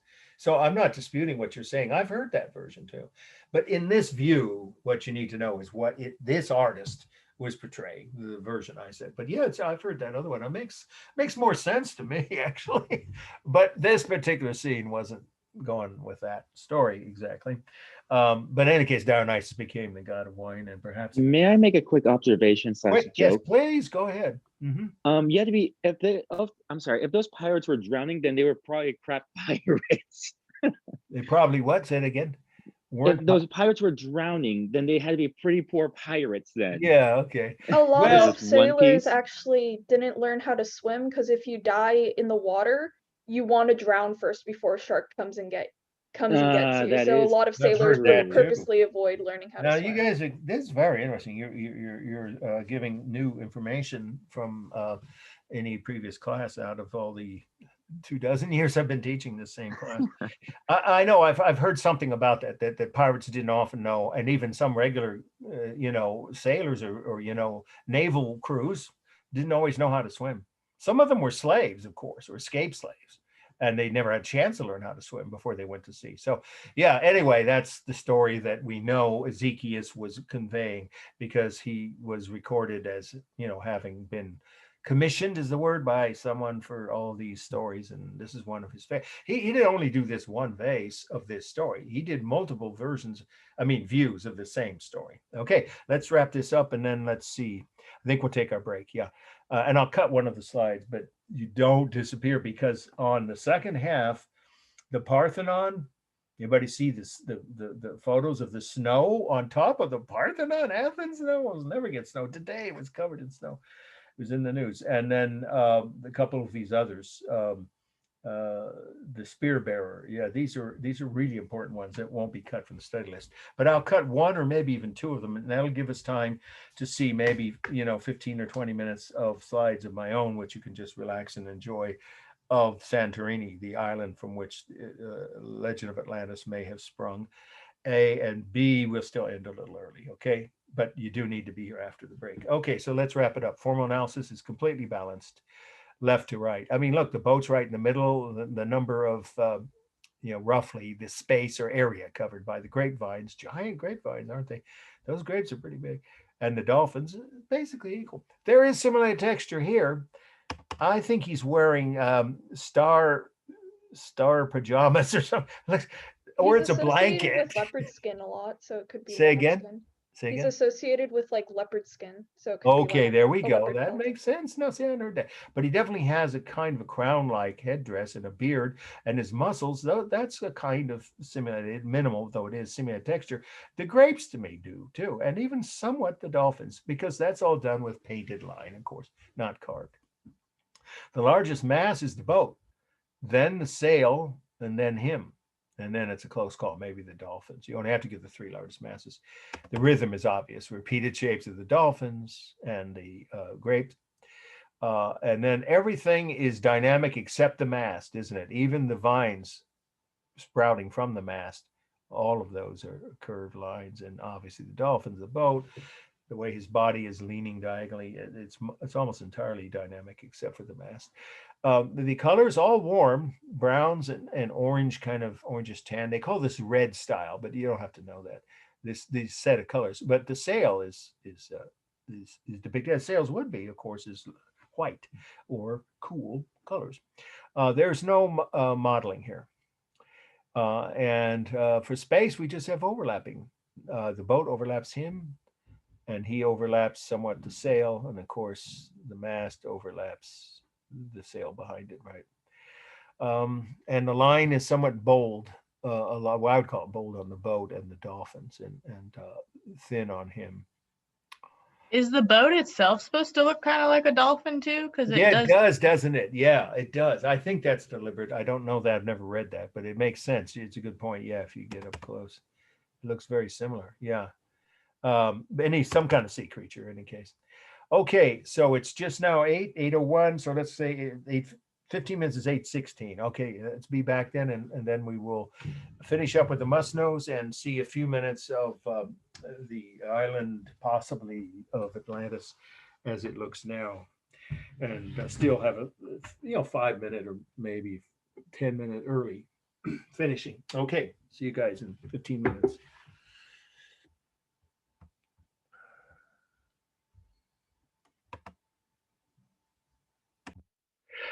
Okay, let's resume where we left off. Okay. Sorry, you got a question? Yes. It's just a different view of the same calyx. And you can see here, it looks like it's, oh yes, here we go. We've got to admit someone else here. Welcome. Yeah, we're just getting started, the second half. We'll cut at least one of these slides, and I'll tell you when we get closer to it. And then see the slides that I have taken of Santorini, the island that might have been Atlantis. Okay, so we covered this pretty well. That's actually a much cleaner, I think it's a copy. I'm pretty sure this is a copy. Probably in the gift shop. I'm pretty sure I saw these there in Athens, museum in Athens had these original. This is not a must-know, so we'll skip it. It's two Greek warriors, Achilles and Ajax, playing checkers. They had checkers back then. Okay, this is the next must know. Kouros, Kouros. One word is the title, Kouros. Athens, the location, and 525 BC or BCE is the date. This is still archaic. Now, if you've been following, the commentary I made before the break, this piece is actually later than the Dionysus in a boat. But that, I told you all, right, and you all have in your notes now, was not archaic. It's an early example of classical or more skilled Greek art from what we call the classical era. So how can that be if this piece is 15 years, I think it is, later? Because like in all human history, in every culture, in every country or part of the world, some artists are ahead of the curve, right, of their times. It's just the way it is. Some artists are a century ahead.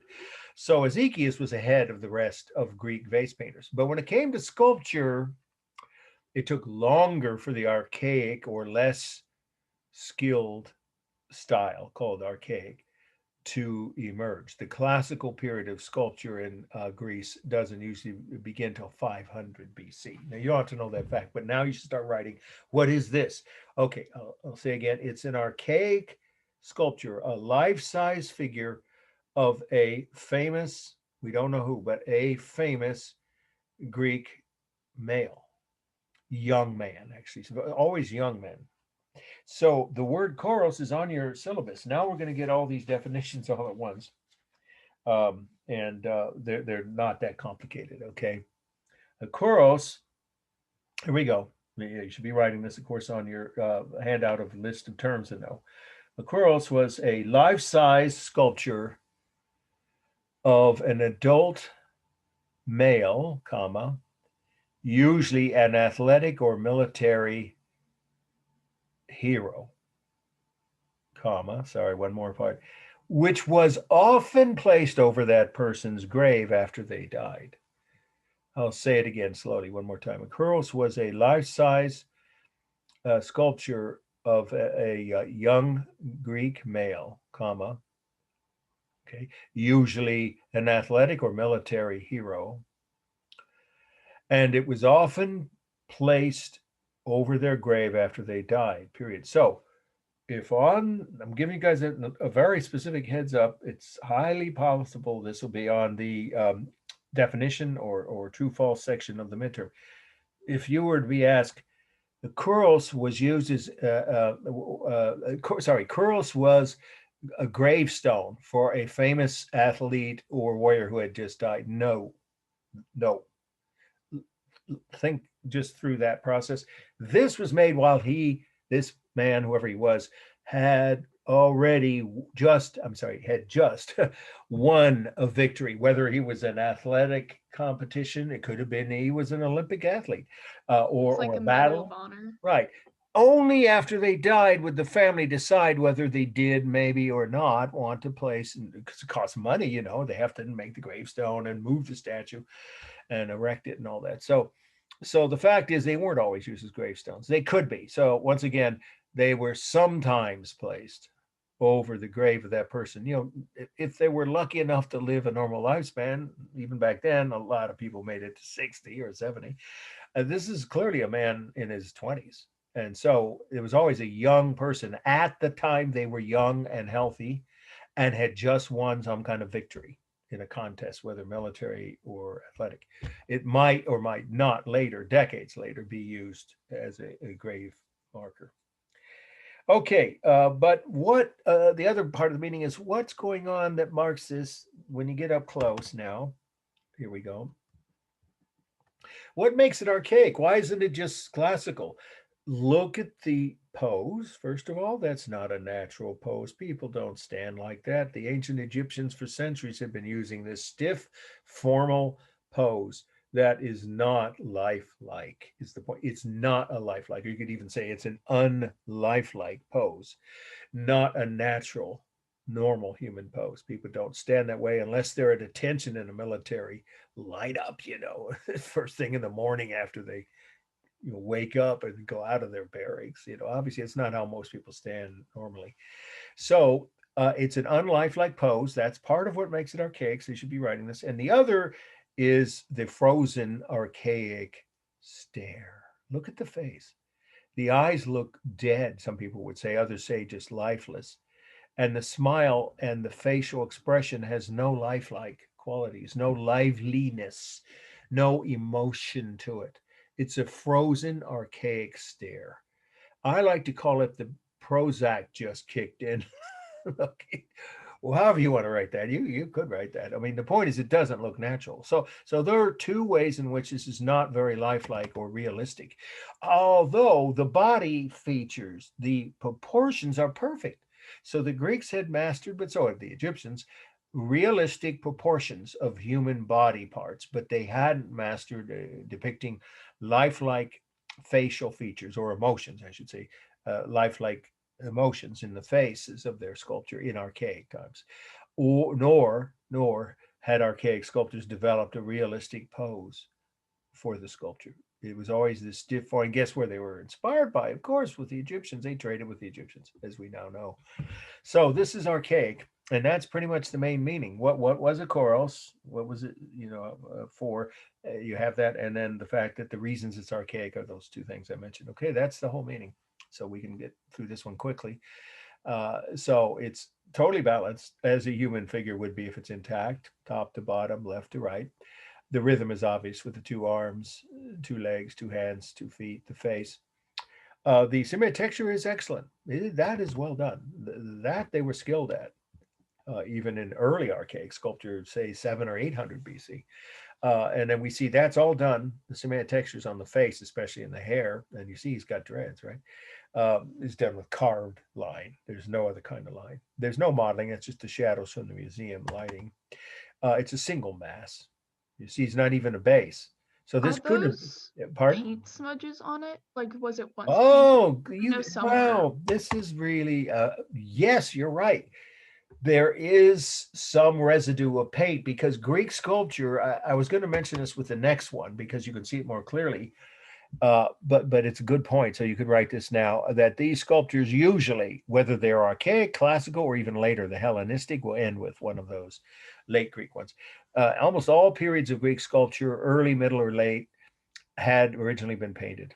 We now know that not all of them. There probably was 20, 25%, a certain percentage or portion of them were not ever painted, but a majority were, and this one probably was. So I think, yeah, you're being very painted like a solid color or painted. No, painted different colors for the eyes and the hair and the skin. Yeah, and if they had armor or clothing, that would be painted realistically. Yeah, I was just wondering if they painted the whole thing white because white paint on the shin there doesn't look super realistic. No, that's the reason I was wondering. Okay, no, that's a repair job of that's. It was broken when they found it. This feet. Well, then I don't see the white paint she's referring to. Well, see where the arrow is? Right there. That's actually cement used to, or concrete, actually. I'm not sure which. Never know for sure what's the difference between concrete and cement. Actually, there is. I sort of know. This say that it was kind of a cement used to attach or reattach the foot that had broken off. This was found underground, of course, after thousands of years. Now, some of the discoloration is from aging and weathering, from being underground for thousands of years, but there was paint. We're almost certain there was some paint on this, and probably this is somewhat reminiscent of European, skin tones here, right? So they would have used realistic colors, is the point, on their entire figures. Most, not all, but a majority anyway of Greek sculptors, and this probably did. Okay, so to wrap up again, let's see, what have we got for a single mass, right? No base. That's why we know it couldn't have been used as a gravestone until much later when they created. Now that base was added by the museum. It's not original to the statue. Okay, and then we have it's totally stable. There is nothing dynamic except the top of his head. Everything else is stable, of course, because of that pose. There's no modeling. It's just the lighting from the museum.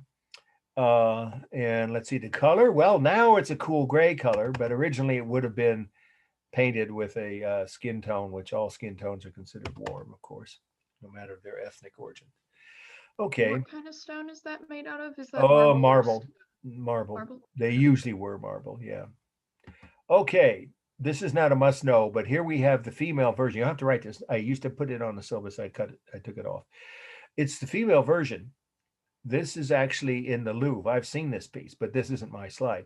It's the female version of exactly the same thing. A famous, usually upper class, of course, a wealthy family could afford to hire someone to carve their daughter after she did something, whether she got married to someone they really liked or if she actually won. And female athletes, you know that, right? In ancient Greece had won an athletic contest or some other achievement. And she's missing the end of her arm. If you're curious, she's not holding a cup looking, sideways here, right? The arm was attached and it's missing. There's proof of the fact. You see it there, that the dress was painted and her hair had henna. You all know what henna is, right? So I've seen people get henna at the Renaissance Fair. They used to do those different booths. Oh, and her face, yeah. This is where I really think she's got that 1,000-yard stare. The Prozac just kicked in. I mean, in her case, it's even more obvious that this is not a natural expression, but it's sometimes people have that expression when they're not normally focused in regular, moments of daily life, right? And she's standing stiff and upright. So this is another archaic piece from the same period, probably the same sculptor or at least the same studio. And I think it was found in the same place, from the same period. But it's not on the syllabus, so you don't have to write. But there you see more proof about them being originally painted. This is a really important slide. It has a very high probability of being on the midterm. Okay, the next must know. It's called spear bearer. A bearer, someone who bears or takes something. Spear bearer. Of course, that's Bearer. Now we know the artist's name. About this point in time, we begin to know not all, but many of the actual artists who created these works, because written records were being kept more regular, more consistently. The sculptor's name was Polyclitos. Of course, that's just his last name. Sorry about those long multi-syllable Greek names. If you say the name slowly and pronounce it phonetically, it usually helps. But of course, you guys can look it up during the open book exam, obviously. Polyclitos is Polykleitos,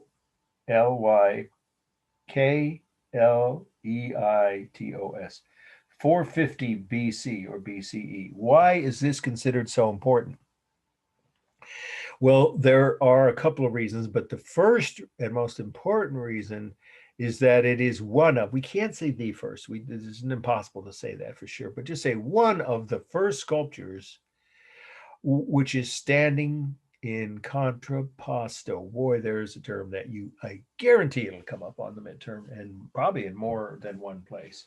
So you want that definition, and that's the one really long definition from tonight, okay? So the other two remaining ones after this are both short. But this one, I'm going to say it slowly and repeat it because you really want to make sure you have this definition in your notes. It's on your list of terms, so I'm not going to spell it for you. Contrapposto has two P's in the middle.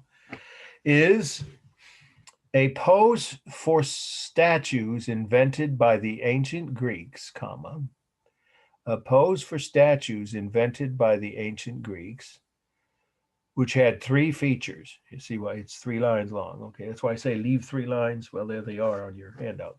Room enough to write this. Okay, number 1, which had 3 features. Okay, number 1, one arm is down and the other is raised, usually holding something. He's holding a spear or just part of a spear. The rest broke off.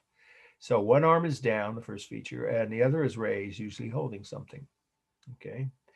And then the most important part of the 3 features is the weight is on the back leg and the front leg is loose. It's not left or right. Don't make that mistake because that's not right. That's not correct. Sorry. The weight is on, again, number 2, the weight is on the back leg. You can see that here. And the front leg is loose. That's how people really stand. That's what the Greeks were such geniuses at doing, is discovering this new technique. Well, the third feature is the spine. Number 3, the spine forms a gentle S curve. It goes slightly out, very, very gently, very, subtle, if you want to say it that way, but either word would use, but most historians say the spine forms a gentle S, like the letter S curve. So this, in other words, is the first time that any culture anywhere on earth, we don't have to guess, the Greeks were the first to figure this out. It's how people really stand, how they really look when they're relaxed. And this guy probably is between contests. I guess he's an Olympic athlete, or he could be a warrior. If he's carrying a spear, it could be either. But he's not in the middle of, competing, is he? Or let alone fighting. He's relaxed. He's looking perhaps at the people in front of him, the next, he'll be next, whatever. He's thinking about maybe what will happen. So his face also is another thing that marks this as the one of, again, you always have to say one of the first classical sculptures, period. There's not any other way to say it. It's that simple. It's one of the first classical sculptures. And Polyclitos was the first great classical Greek sculptor. Nobody argues with that. Some think he invented this pose of contrapposto. Again, I'll say that he was the first great classical Greek sculptor, and this is one of the first classical sculptures because it's one of the oldest ones to show a person standing like normal, natural human beings do. But look at his face too. It's another way that makes it much more realistic. He has emotion. He has an expression. His eyes don't look, well, of course it's a statue, so they kind of look dead, but you can tell that it's, an image of someone who actually would maybe do this, looking ahead at him going next or whatever. He's got to prepare to soon compete with whoever he's competing with. It's Why most is likely this one yes, kind of censored? Oh, you mean the fig leaf? Yeah. That was added later. And that's because of the prudery of the Victorian era, is how I put it. But there was only Victorian England that we're talking about. So the original one didn't have that leaf? Almost certainly not. In fact, it was probably added it could have been the Renaissance, because there were popes that far back that went around ordering ancient Greek and Roman sculpture to have. Is it still under there? Or did they chisel that off? Say again, what? What? Or did they chisel it off? Oh, yeah, that happened too. No, you're right. Both happened. It could be either. I mean, it depended on who was ordering the alteration. There almost was that done to Statue of David by Michelangelo, which would have been a sin, a sacrilege. But there was a more common a common sense reaction by the people in Florence. Somebody said it was obscene, and I don't know, was the 1800s or something. And it was, at some point it was transported to the World's Fair. You have to write this, in London in 1851, and Queen Victoria nearly fainted when she saw it. She'd had 9 children. It's like, what? Okay, anyway, it was a different time, right? So she actually wanted a fig leaf put over, and they did. The Italian government at that World's Fair, the first World's Fair, covered up his private parts just to avoid offending Victorian sensibilities, if you can believe that. And of course, now if you've been to Italy, it's back to being natural. Excuse me, I gotta take a drink. So yes, it feels like he was castrated. I mean, it's almost emotional. They ruined a bit of art. Yeah, it's pretty silly, isn't it? But this is a Roman copy, so you guys have led into the only other two more facts about the meaning. It was a Roman copy of an original Greek piece. So we don't know who made the copy, but it's an exact copy. We know because the original piece is somewhere else in Greece. So what you see, this is probably, I think it's in the Vatican. That would explain it. It's where the Pope lives. So somewhere during one of the previous popes. Francis wouldn't do this. I don't think the current Pope would, or John Paul, or any recent Pope. But somewhere in the 1800s, probably in the last century, it was covered up. And for some reason, that may be too difficult to remove. Luckily, the one on Michelangelo's David didn't harm it when it was removed. These are pieces of concrete. That's what this is, or cement. It was found in pieces in a Roman villa, because it's a copy, but it's an exact copy. So the Romans would have done that. They love Greek art. Of course, they copied everything from Greece: Greek sculpture, Greek art, Greek religion, right? How did they make an exact copy? Were they just really good at carving? Oh, yeah, sure. They would send their sculptors to Greece to make the copy, and then ship the copy back across the what is the name of Tyrrhenian?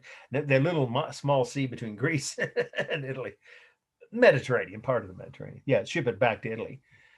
Several copies. I'm sure they made multiple copies, of course, to sell, right? Yeah, there's no question of that. That's well documented. The Romans kept records on everything. We have very little we don't know about the Romans. We'll talk about them the next 2 weeks. Okay, so this was a copy made by a Roman sculptor from the original. Looking at the original, I'm sure, while they did it. Yeah, they were well trained. The Greek and the Roman sculptors were as skilled as the Greeks, but they were copying from what the Greeks had invented. contrapposto, and the S curve and all the features you should have in your notes. Now, what is the last fact about the meaning? That this man has what's considered by the Greeks to be a perfect physique, and that is actually part of their religious belief. They believe that if the gods favored a certain human, male or female, they weren't, particularly sexist about this belief.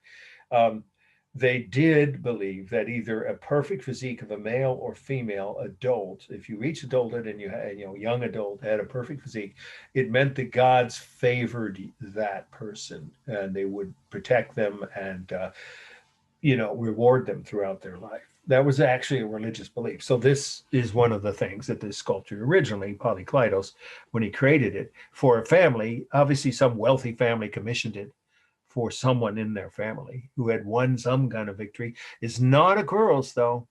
It's not a Kouros, because this was never going to be used over a grave, and it isn't about a particular victory at the moment that, or right after a victory.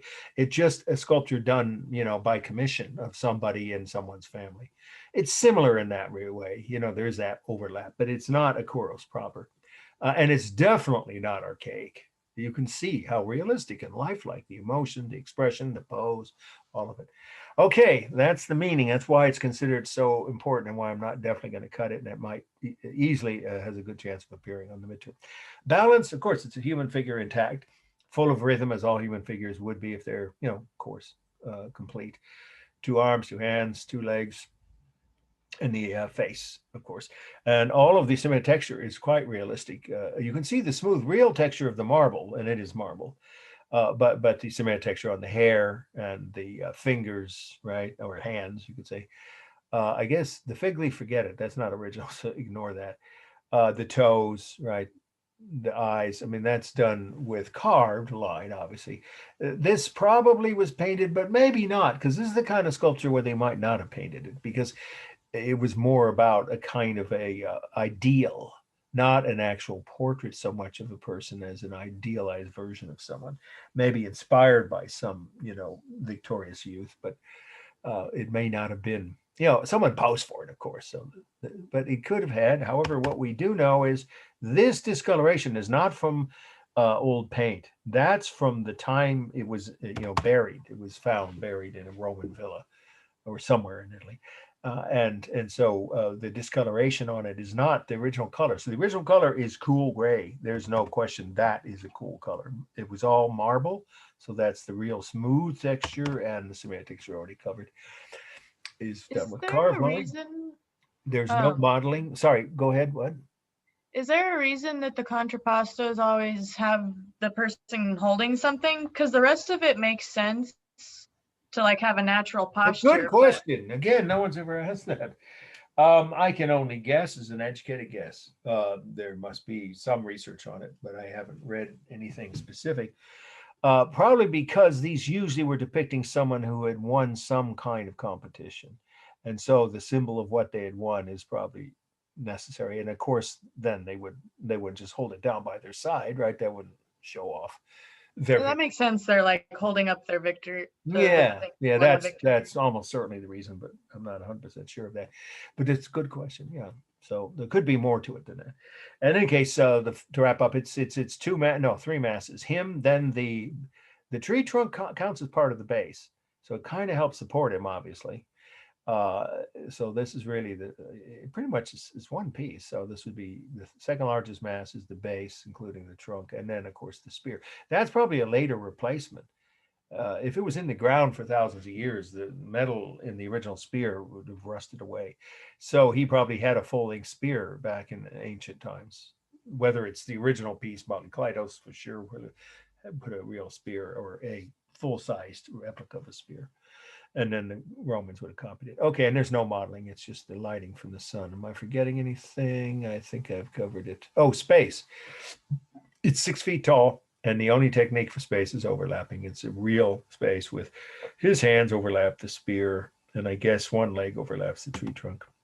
Okay, this is another one. It's the last of the ones. I know you've heard me say it several times, but when we're only doing a handful of slides for each of these important ancient cultures, it's kind of a given that's more than 2 or 3 are going to be really important. So this is the last one that qualifies as so important. You tonight, I'm talking about for just tonight, you definitely want to write very good notes on this.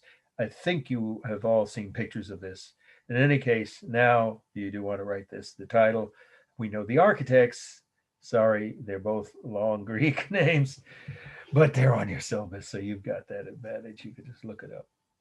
And the date. Okay, here we go. Parthenon, one word. Parthenon. Parthenon. Callikrates. Kallikrates. Kallikrates. Callikrates. See, if you say it slowly phonetically, it usually helps to remember. Iktinos is the other. They're two architects. Iktinos. 432 BC or BCE. This was the prototype for all Greek and later classical temples after, from that point on, however you want to write that. This became the prototype for, you could say, the perfect Greek classical temple style. It's all over the world. If you go to Hong Kong, I don't know if anyone would go there now with the problems with the Chinese Communist crackdown, but in any case, I was there for a couple of weeks, two different times. There's a model of this in the harbor. It's not exactly a model, but very similar. There's one in Nashville, Tennessee. You're going to see it tonight after this must-know slide. This is the view will be on the exam. Almost half of the state capitals and many of the southern plantation mansions were just like this. So I'll say it again. This is a very important slide because this building became the prototype. That's the right word, right? The prototype for all classical Greek temple architecture after that. Okay, so for literally almost 2.5 millennium, 25 centuries, any Greek style home, I don't know if any of you saw the movie Clueless, where she walks into her father's house and said, "Isn't it great? It's classical." It's not very good example, somewhere in Dallas, Texas. But anyway, you can see the point that this is an inspiration, but the actual accurate style of Greek classical temple are still being made or created all over the world, especially though, of course, in Western countries and the US, Latin America, Europe. So why did this become the prototype for all Greek classical temple architecture after it was finished? Because it's the first example of a Greek temple with enstasis. Now, I could have put that on the study list, on the list of terms, but I want to give you a break. You have enough terms already. But it's part of the meaning of this. Enstasis, if you're in science, some of you know this word, it has a different meaning in science. Enstasis. You don't have to worry about how it's spelled if it's on the test, if this slide. But you should know it's part of the meaning. That means that the columns, the architects, figured out a mathematical equation called enstasis, right, in which the columns are unevenly spaced so that they will look like they are all evenly spaced. It's brilliant. No one had thought of that before, because if the columns were evenly spaced and you walk up to it, this big a structure, these columns are 46 feet high, they would look unevenly spaced to our naked eye. Human beings don't see space correctly, accurately. Of course, we know that. We talked about that, remember, with the 9 elements of composition and how humans see space and things in the distance. So I'll say it again. It's a enstasis, which was first used on this temple, invented by these two architects. They figured out a mathematical equation to put the space between the columns, just the right amount of difference between each set of columns, so that people would see them as being evenly spaced. When you walk up to it, you'd never guess they weren't evenly spaced, unless someone tells you that. Every tour guide, I was in Greece for a month. I stayed with a Greek family. It was a wonderful experience. And I used to love to go up and hear how the different, in English, of course, tour guides explain that. Some of them could explain it and some couldn't. You don't have to know more about it than that. So that's one thing. Another thing is it's perfectly proportioned, but of course now it isn't because it's in ruins. That's part of the meaning. I'll get to that at the very end of the meaning part of these notes. But before we get to how did that happen, when it was new, it was perfectly proportioned, because here's one of the last two definitions, and the last two are both very short. Okay.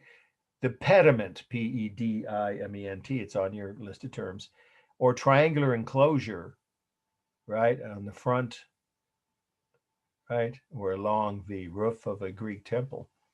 Actually, the right word is triangular enclosure along the gable end, because that's the gable, of a Greek or Roman temple. All of them had done that before, but here the proportions were just, you don't need to know why, you just put it in your notes. They were considered very pleasing. Of course, it's been blasted away, by the way. That literally is what happened to it. I'll say in a few minutes what exactly caused the damage. But when it was new, that pediment, when it was intact, created a very pleasing balance, of course, visual balance. And therefore, it's considered perfectly proportioned.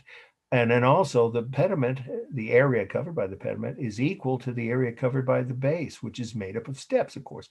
These are wonderful. I don't think I'll have time to show you my own slides of the Parthenon.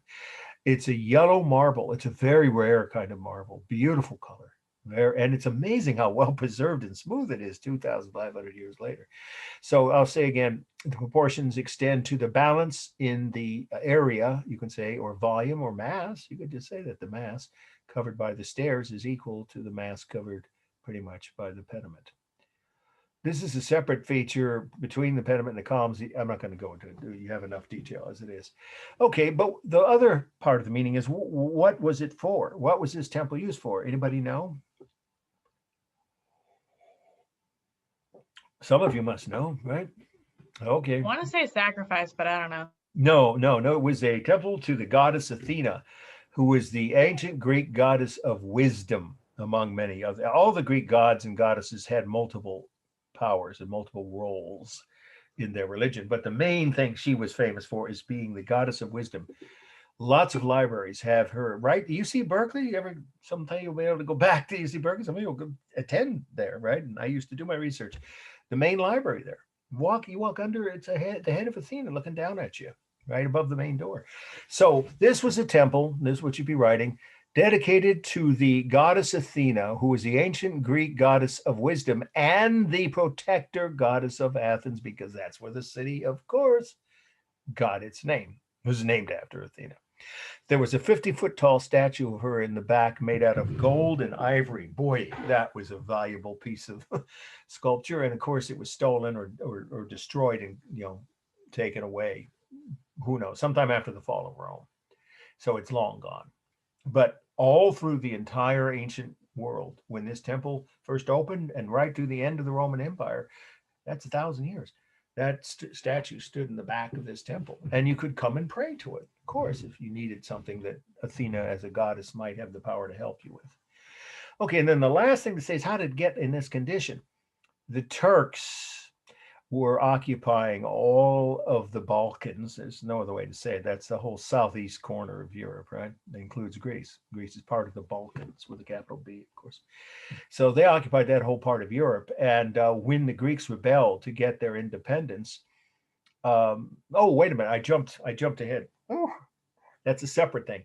There's two last facts. I apologize. Let's backtrack. When the Turks occupied Greece, before the Greeks rebelled, they stored gunpowder. Can you believe that? In the most precious building in all of Greece, the most famous and most beautiful building in Greece. And one night it ignited. Some think in an accident, others think it was, perhaps some kind of a fight or gun battle. Who knows? Just say accidentally, as far as we know. The Turks storing gunpowder inside the Parthenon caused it to explode, and it blew the entire roof off of the building, and about a third of the columns were knocked down. So what you see is about 2/3 of the columns, the way it looked after that explosion, and none of the roof, and some of the pediment was destroyed too. Otherwise, it'd be intact. It wasn't. The 1700s. About 300 years ago, yeah. And then later, there is one more fact. You see this here, the pediment, what would have been in there? Well, you get a hint from these two tiny sections of sculpture. You may know this. If you haven't heard this, you can write this. I think it's a fact that's one of the more interesting and also outrageous about the history of this building after it was finished. For thousands of years, Athena's statue, along with all the other major gods of Greek gods, were in this pediment. They're called the pediment group. You have to write that phrase. But statues of the ancient Greek gods lined the pediments. That's what the pediments were for decorative purposes. And a British historian, who was a historian, a British thief, I'd call him, okay, general. He was a general who had helped the Greeks kick the Turks out when they rebelled in the 1800s, early, like 1820. So in the early 1800s, all I have to do is, if you want to write this, you don't have to, you have enough facts about the meaning, but it's one last fact, might be easy to remember, is that after the Greeks successfully, won their independence with the help of the British military, they asked for help. One of the British generals who was in Athens stole those statues, took them on a ship back to England, and they are now on display in London in the British Museum. That is insult added to injury. I mean, it's bad enough, that they didn't respect, the people in Greece, but then they put them on display and they named them after him, and they're called the Elgin, Elgin marbles, and not the Parthenon marbles. The Greeks are so mad about that. If you have any Greek, as in Greek friends, you talk to them and they'll tell you, we hate the Brits. They stole it from us and never gave us it. They've sued in the World Court to get it back, but the Brits aren't going to budge. They're keeping them. They're on display in London at the British Museum, except for these two. For some reason, the guy didn't steal these. So that's your last fact about the meaning. Let's see how rich the history of this is. And it's now, for the first time in over a generation, got snow covering the top of this where the pediment is. There's a photo of it in the news. And it's the first time in the 25, 30 years they've had major snowfall in Athens. It's not normal there. Anyway, that's not a fact you need to remember. Let's do the form analysis and move on. Let's see, I'm going to cut one of the remaining slides, so 2 more must-knows, and then my own slides at the end of Santorini. Okay, it's a warm yellow color. I already mentioned that. It may or may not look warm to you, but believe me, it is a yellow color marble. There is the real smooth texture of marble, and you can't see much of the sculpture. What little bit is left, there are a couple of horses and things here. So there's a little bit of cemented texture, but mostly it's real smooth marble texture. You can just keep it simple. The largest mass, well, that would have been the pediment when it was new, and the base. So those two are equal. So they're the 2 largest masses. Then the columns, and then there is a word for this. There are 2 of them. There are two sections here. You see it, one is plain and the other is carved. Those are friezes, F-R-I-E-Z-E-S. You don't have to know that name, but you can just say that area below the decorative, strips, whatever. But the right word is friezes, F-R-I-E-Z-E-S, are the 3rd largest mass. When it was new, the statue of Athena would have probably been the 3rd largest mass at 50 feet tall. Okay, and then we have no modeling except for the shadows from the sun. For space, these columns are over 45. You could just say it that way, but to be exact, I think it's 46 feet tall. And it had a 50-foot high ceiling. Well, it had to, of course, to get the statue of Athena into the building. So originally had a 50-foot high ceiling. So it was several rooms. The room she was displayed in was in the back of the temple. But now it's just one big open rectangular space, open to the sky. But the columns are 46 feet high. So that's the real space. Balanced, totally. Now, the distance between these columns, these 3 sets of columns, are not even, but they're symmetrical. I think you can get that point. If you drew a line down the middle, this is the whole point is it's visually totally balanced. So it is completely symmetrical. And the fact that the stairs, which is the base is the stairs, and the pediment are equal, means it's balanced top to bottom too. And let's see, are we missing anything? Texture, modeling, line is visual here. Yeah, visual line in the carved columns. You see that there. But there is some carved line on these sculptures, but you're not going to have this close a view. Well, I might actually do that. Yeah, maybe I'll show you this close a view. Yeah, I think that way you can see more detail. Okay, so there's some carved line on one of the friezes, and there would have been on the group of sculpture in the pediment. Okay, of course, it's got the rhythm of the stairs and the columns and the carved figures in the pediment. Here's a copy of it. Here's what it looked like when it was new. This is in Nashville, Tennessee, of all places. Huh? Some guy loved Greek. I don't know what, he was just a rich industrial, one of those robber barons. This is from the late 1800s.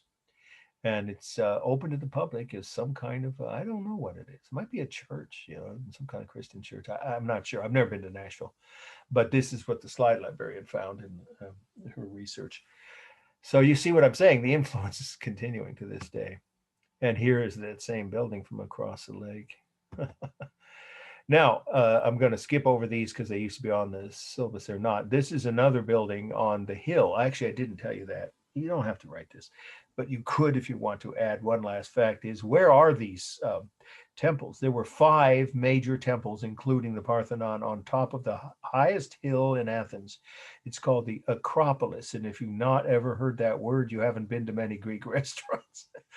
Because it's a popular name for many Greek restaurants, or the other popular name is the Parthenon, at least back east where I grew up. So these are Amazon warriors. They're 8 feet tall, these figures, and the Greeks respected them. They were female warrior tribe, and they kicked the Turks. No, well, maybe they did later.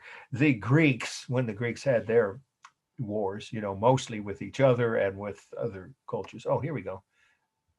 One more person wants to miss. Hi, how you doing?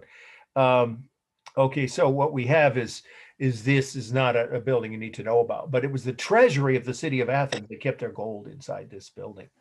And these women are used as sculpture to support the porch. And if you go to any art museum, any major art or even some science museums in the eastern half, from about the Mississippi River all the way to the East Coast, Boston, Cleveland, Chicago, St. Louis, Kansas City, all of the major art museums, and even some other museums like the Museum of Science and Industry in Chicago, they have the same exact details of Amazon, 8 foot tall Amazon warriors. Of course, they're larger than life. They weren't actually 8 feet, but they were around 6 feet, taller than the average Greek woman. And they were a very fierce warrior tribe. They were nomads, and they were from what's now called Ukraine, which is, of course, now a separate country. Okay, that's just for your own information. You don't need to know. Now, this is what I used to use as the next must know, but I'm going to cut it because we want to get to the last must know and still have time and end a little early for the slides I'm going to show you of Santorini. And I promised to cut one. So everyone now take your pen, and the second from the bottom, that title, that slide, Temple of Athena Nike. It's not going to be on the exam. I will tell you what it is briefly, and you don't have to write any of it if you don't want. But the last slide, which is also about the same minor goddess. The Greeks had 2 classes of gods, the major gods that were 50 feet tall and the minor ones that were human-sized. So this was a temple to one of the minor ones, who was the messenger for Athena. In that temple, you don't have to know this, but inside the Parthenon, when the statue, 50-foot tall statue of Athena, was still standing, in the palm of her hand, she had a 5 or 6 foot tall the sculpture of this goddess, Athena. And there she was on the back wall of that temple. And here she is adjusting the sandal or on her feet. She is landed on the prow of a boat. That's her task. She would reward sailors at sea. And when we get to the very last must know, the very next must know, or last must know for tonight, I will explain that in a little bit more detail. So for now, you could just look and listen. This was a small temple to a minor goddess, a messenger or sidekick, you could say assistant if you want even, for Athena. She would be the messenger Athena would send down to tell people on Earth something they needed to know. Like, if you go this way, you won't sink your boat. It was almost always at sea that she sent these messages. Or you'll win the battle against the, whatever enemy navy if you do this or that. And if they won, then she sent Athena Nike. Athena would send her down another time to reward the victors if they followed her advice or her counsel, they called it, or her suggestions, and they won in her name, honoring her. Of course, they would have prayed to her, Athena, then her messenger, Athena Nike. And yes, this tennis shoe company is named after her. There's no question of that.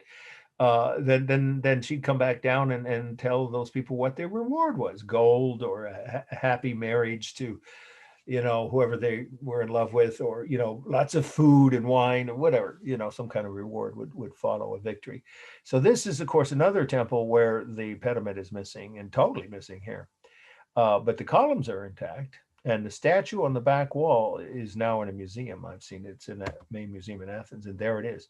They took it away because the pollution in Athens, I'll go back one more, and then we'll get to our last must know, is horrible. This is a really old slide. I bought this slide when I was there, and it was already old then. I was there in the mid 80s, I guess. And so what you see here is before the pollution became so bad that the city is choking.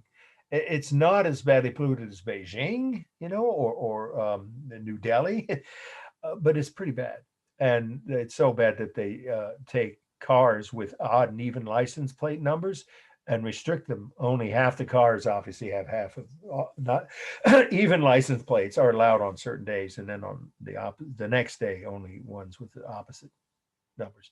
If they didn't do that, the pollution would be so bad they'd have a much higher death rate. And they do have a higher death rate from pollution than most European countries. Athens is a big metropolitan area of about 6 million, and it's very polluted. Beautiful city, the old part of it, but it's grown so fast and so chaotically that it doesn't have very good air. Okay, we're going now. There's another view of this too. The last must know. Skipping these because I will mention this, though I do need to. Okay, here we go.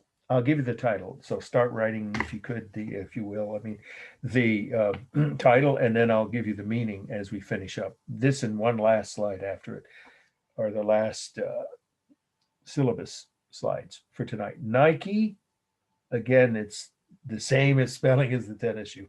Nike. Parentheses, so it's 3 words. Winged victory. Winged victory, just like it sounds. The artist, we know who it is, but for whatever reason, Stockstead doesn't give that. So I'll go with the location. She gives that. It's an island, a Greek island, Samothrace. One word, Samothrace. Samothrace. 190 BC.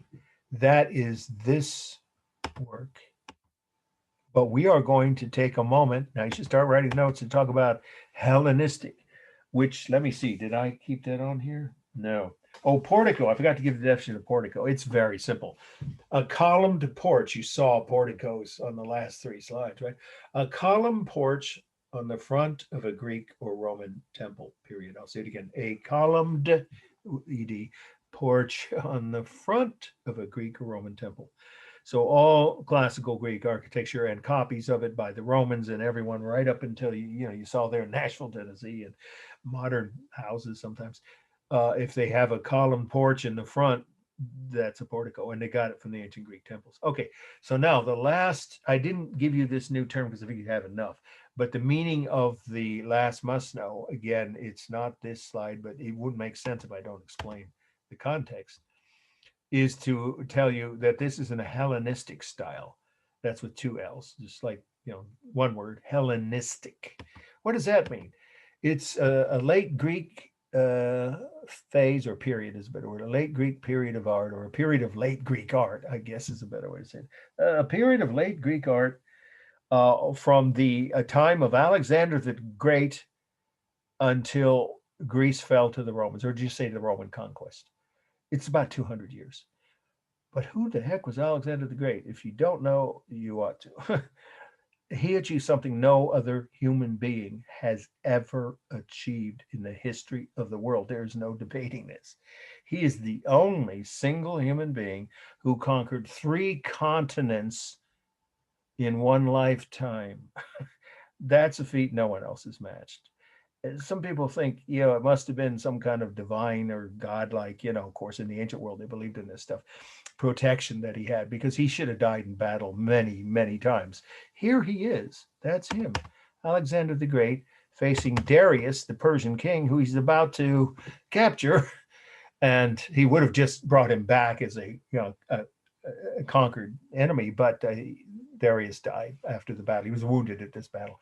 So what did Alexander do? He started as the king of Greece. Well, it wasn't technically Greece, but it was under Greek influence. He spoke Greek. He was educated as a Greek. He thought like a Greek. He was from another part of the Balkans, but you don't have to get detail.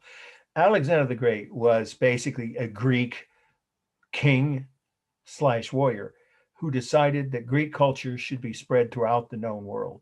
And he basically succeeded.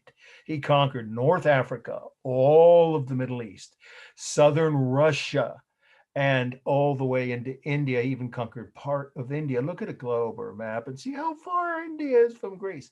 That's where he died, actually. But in 10 years, he did that. In 10 years. He was only 23 when he became king. He was 33 when he died. No one else has ever achieved that. So any art created during his time and the 200 years following him, when the Greeks ruled those areas before the Romans came and took everything, is called Hellenistic. There's a close-up of this. It's a mosaic. Okay, our last must know is this one. I already gave you the title. So I think I already told you who she was. She was the messenger, or you could say sidekick if you want to, but really the right word is the messenger, a minor goddess, for Athena. And here she is landing on the prow of a boat, and there it is. That's the prow of the boat that just won a naval victory. That's why it's called Wing of Victory in parentheses. And that's not a minor point, because this was the model, this sculpture, when it was found in the 1800s. The French took it, stole it, however you want to put that, without permission. They took it and put it in the Louvre. It's at the Louvre. If you go to Louvre, you'll walk by this. It's on the main staircase. Well, you might not. You might avoid it, but most people end up walking up the grand staircase to get a feeling for, how the museum is laid out. And if you do, this is at the top of the grand staircase of the Louvre Museum in Paris. And for good reason, because the French used this image, engravings, paintings of it, what have you, small little figurines of it, different versions of this same exact image. She's missing her head, obviously, but otherwise intact, to symbolize their navy, the navies of the world, many of the navies, I think it was like 18 or 20 different navies in the 1800s, chose to use an image of Athena Nike because she symbolizes victory at sea. Sorry, question, go ahead, please. The other statue that we saw of Nike was also missing the head. Was that just a coincidence, or was no, it's a coincidence? Yeah, good question. No, it's a coincidence. Yeah, the head is the easiest part to come detached, after thousands of years, right? This was buried on an island called Samothrace, which now we know who the sculptor was, but we don't want to get that detailed. You don't have to know the name of the sculptor. It wasn't anybody really famous, but he was obviously talented, because Hellenistic sculpture is different than classical. It's just as realistic, and yet it's more detailed. It has much more decorative detail. You can see that. Look at these wings. She's a goddess, so she has wings. She can fly, of course, and she's flown from Mount Olympus, where all the gods lived, down to a boat on the sea, on Earth.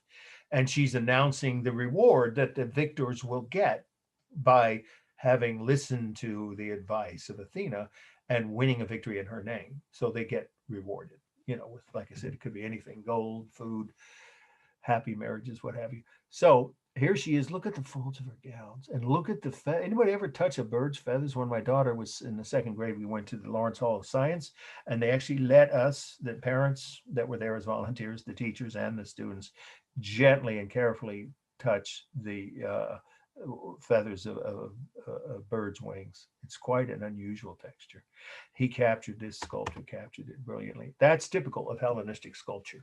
It has two features that are different than earlier classical sculpture. One is much more decorative detail, like the wings and the robe, the folds of the robe. And second, emotion. Now, we don't see her face, so we have to impute it's a certainty that her face showed some kind of pleasing expression, or pleased, I should say, with an ED, because she was happy to have the task of rewarding these brave sailors who had won a victory in Athena's name. That was her job.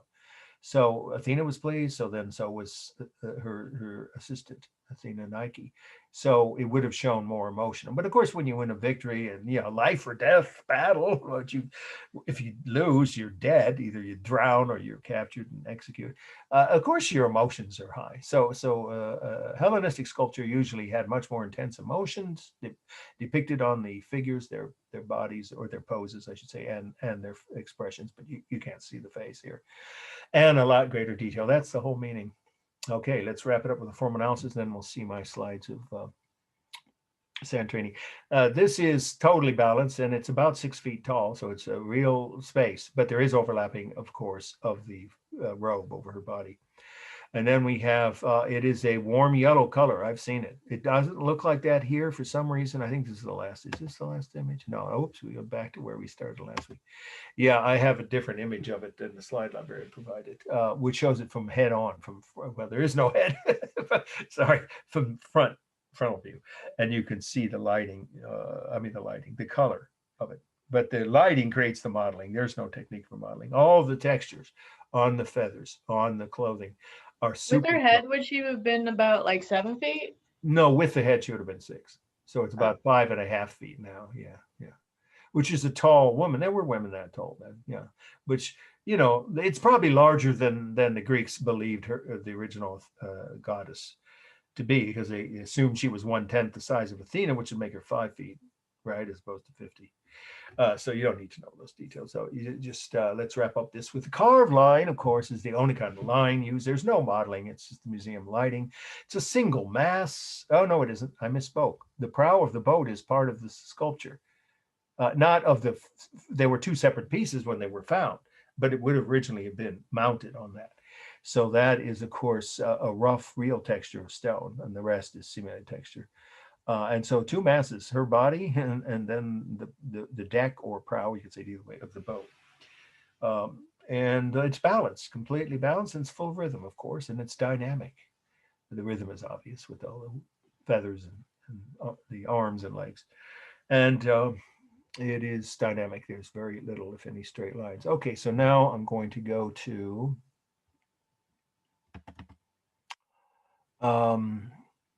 here we go. Let's see. Yeah. We're going to look at my Greek slides, and it's just for about 12 to 15 minutes or so. Greece and Turkey. There we go. Now, what I have to do is stop the share first, at least this worked last night, and then hopefully when I hit screen share again, it'll come up. I have to do it from scratch. No, there it is. Okay, and so I need to get to Santorini. So let's do this. Here we go. Okay, this is the entrance to Santorini. We arrived, me and my then girlfriend, now wife.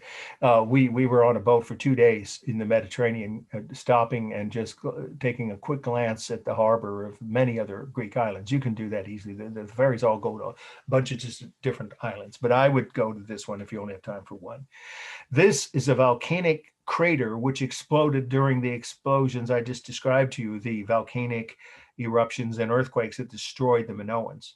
So it once was a Minoan island, ruled by the Minoans. Can you see here? This is a night view. I'm surprised it turned out this well. But the lighting was pretty poor. These are the only houses. There's only 2 towns on the whole island. It's not a very big island. We can see like the gallery of pictures. We're not really looking at just one. Is that what you meant to do? No, I don't know why that would be the case. Hang on.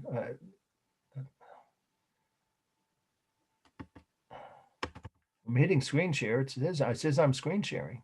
Are you sure? Because that hasn't happened. You before. are screen sharing? Yeah. We are screen sharing, but we can only see the thumbnails. All right, I'll try again because I want you to be able to see them, but we can only try this a few times. Let's see. Now, can you see it? Yes. Good. Oh, good. Good. I'll go quickly. I don't want to, we're going to go to 9:30, but it'll be worth it for those who've stuck. This island is made up of volcanic rocks. The buildings are constructed of that, but then they're covered in a, surface, right, layer of white painted plaster to protect them from rain and the weather. That's the city we saw at night before. Everything in that town is 500 years old or older, except this ugly modern hotel that some tourist company placed. Otherwise, the island is intact For instance, look at this. This is a family crypt across the street from the family compound. So generations of Greek family members, when they die, they just take their body across the street and put it in the family crypt. That's very common in that part of the world for the families who can afford it. And here's what I was talking about. I call it the island of melting ice cream. You see that the white stucco or plaster over the, and here's the unplastered type of wall across the street, gives it a kind of a feeling of, well, vanilla ice cream, I guess what I thought of. But the colors of the national flag are white and blue for good reasons. Because when you get up close, you begin to notice, yeah, this little kid followed us around for a while. You begin to notice how much of, there's the deep blue sea, the clear, there's no pollution there, clear blue sky, and the white pastel patina of all the buildings. Here we go. Here's that blue we were talking about. This is the color of the Greek flag. You know that if you've seen the Greek flag, right? And these gates are well over 100 years old. They're Art Nouveau. They're probably made in France, you know, wrought iron and imported for some wealthy family for their courtyard. And then this is the volcanic rock we've been talking about. And here are 2 or 3 churches. I think this church was across the street. Yeah, so it's 3 different churches. At least when I was there, they were still quite religious. Ooh, I didn't mean to go that fast. This is a small, you know, little tiny chapel, which I'm assuming it's Greek Orthodox, because that's what most of the people in Greece are, right? Eastern Orthodox Christians. And then this one, the graves are above the ground. There's a reason for that. You know, if you've been to New Orleans, anybody, all the graves are above ground there. The graveyards themselves, not all of them, but many. Yeah. Flooding? Water from, actually not from the sea, but groundwater, because the islands, or in the case of New Orleans, the ground itself is so, you know, close to, at such low elevation that water from, yeah, of course, a nearby ocean, obviously we're talking about the Gulf of Mexico there, and here it's the Mediterranean, can seep in and, yeah, can literally just destroy the graves, of course, not to mention the coffins and what's inside them. So here wouldn't that just help the body to disintegrate? And it makes it would float the body. You know what happened in Katrina, right? Hundreds of bodies from cemeteries were floating on the Mississippi.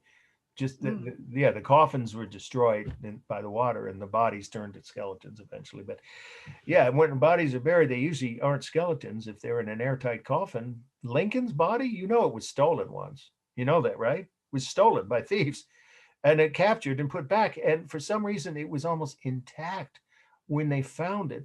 It had been stored, luckily, for those who cared about this kind of thing, somewhere with it. Space. Isn't that weird? Yeah, that's just really strange.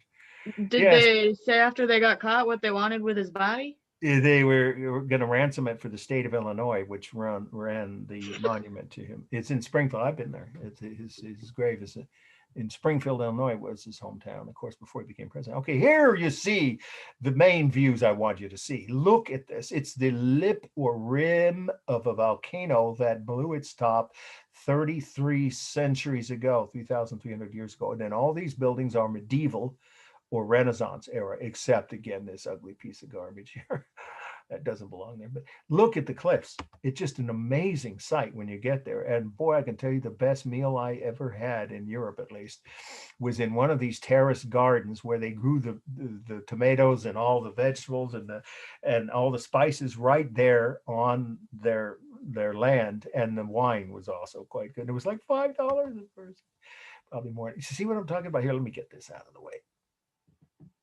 It's an amazing sight when you realize what you're looking at. And that is a very deep, because it's a volcano. Of course, it got plugged eventually from hardened lava. So obviously, otherwise, the water would just keep going to the center of the earth. But it's yeah, there you go. Look at that. That is not a small boat. That boat could carry about 40 or 50 people. It was one of the ones that brought people across the island. Look at that. That is the whole thing is one giant crescent, like a croissant, right? With a tiny, I showed you the opening. That's where only the boats can get into this. It's just remarkable. Well, wrap it up with a trip across the island. I'm doing this much quicker than I usually do because it's late. And donkeys, yeah, that's something you don't. Oh yeah, look at this church clinging to the hillside, 400-year-old Baroque era Greek Orthodox church, abandoned for obvious reasons, not vandalism, not a decrease in the congregation. They just moved somewhere else. Earthquakes. because it got so damaged and was so precariously perched on the side of the cliff that it wasn't safe anymore. So you can see the broken windows, and of course now that's from vandalism. And here's a modern house, but it has some of the historic sensibilities of the design features of several hundred years earlier, with the arches, and that's volcanic rock used as tile, right? And then the colors again of blue and white that reflect the Greek flag. Here was the black sand beach that I thought I would get to see, and I nearly died trying to get to it, because this is a monastery. They were smart enough, the nuns, to stay out of the heat. It was about 115 degrees. The second hottest place I've been to, or third maybe, Vietnam was up there somewhere. Egypt was the hottest, then Vietnam, and then Greece in August. It was August, not the best month to be in a hot climate. But that's when I had a vacation. I was a high school teacher then. And so here's that monastery from a distance, and there's what's left of the black sand beach. Well, it's still there, but nobody was on the beach. They were too smart. So I decided I better just go back the way I came. But my girlfriend and I had a fight. She was smart enough to stick to the road, and I thought I could make a shortcut by cutting cross country. Big mistake. I should have stuck to the road. So I got lost. And here's a NATO base, NATO, right, which is still around, right, in Europe, and Greece is a member of NATO. And it was abandoned. I was looking for water and a bathroom, and I could find neither. There's a church outside the barbed wire, which of course is the base fence. And when I walked through the gate, it was open, and there was only one guard post, and the guard was lying on the ground in the shade, resting with his gun beside him. It's like, oh, I see. If the Russians, we were then in a Cold War, right, with the Russians, if they chose to invade this island, there'd be not much to stop them, right? So anyway, that was my one take on NATO, at least at that point in time. Okay, so we're going to see that. Isn't this really a beautiful detail here? I love this. This reminds me of Mexico, 500-year-old church in Mexico. Well, it's about that old too, here in Greece.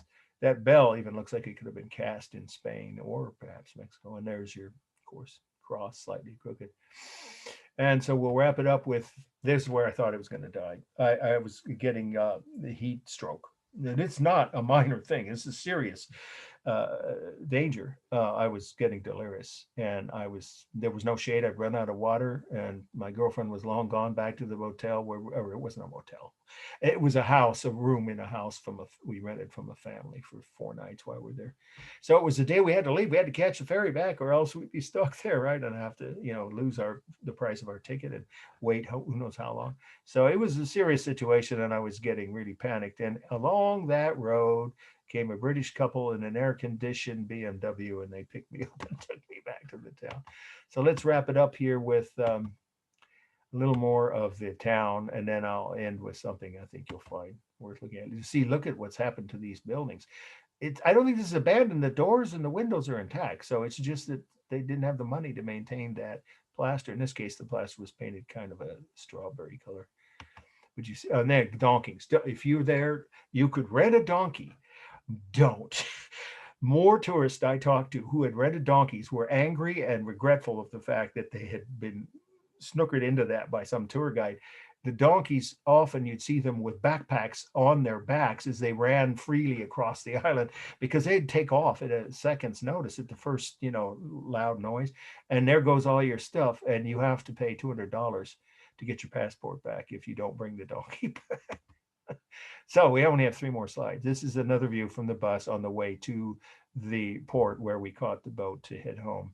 And again, you can see the island is just remarkably aesthetically. I have never been to a place that had this much of a feeling of what had happened, what nature had done there. You don't have to have, too, unusual imagination to imagine what it would have been like to be a Minoan when they had several Minoan villages, and they found remnants of them and they put them in warehouses, which sounds odd, but they're on display, and they've recreated some of the streets from those villages, and they were all under the water, of course, because now they're buried after thousands of years since their explosion. But when those villages were intact, and then one day a little rumbling occurred, maybe it wasn't little, it might have been all at once, but it probably took a while. The actual volcanic eruption just suddenly caught everyone unawares, and somewhat like what happened to Pompeii, but very different setting, very different. And you didn't have a chance. None of those people on that island would have survived, unless they were already on a boat heading out to sea, maybe then.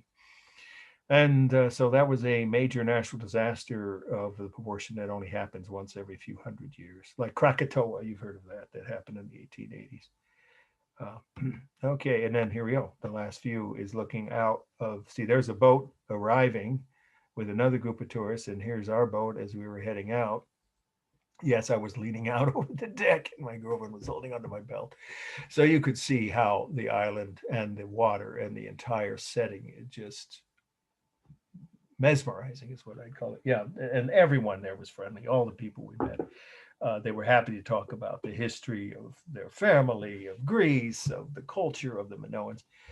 It was a wonderful experience. And so, you know, if you're a beach person, that's probably not the place to go. But if you want to see a beautiful setting, a natural setting in a unique environment and very historic, possibly the original site of Atlantis, it's a great place to go. Okay, well, we're just about, it's 9:29. So, okay, anybody have any questions that you want to ask now separately from the lecture about, you know, well, I've already answered, I think, every question I can think of about the papers, but I am, as I always say, after the actual lecture ends, happy to stay until the last question is asked. If anyone has a question that you... I have sure. Actually, one question, just to make sure we can do any piece of art. Yeah, that's what I was saying. All right, because to test that, I'm going to be doing the fountain, if you know what that is. What is that? Who's the artist? That sounds familiar. I think Chapman. Is what his last name? I think, if my memory serves me right, he's a German artist who moved to America. Oh, that's and fun. He was part. He was part of.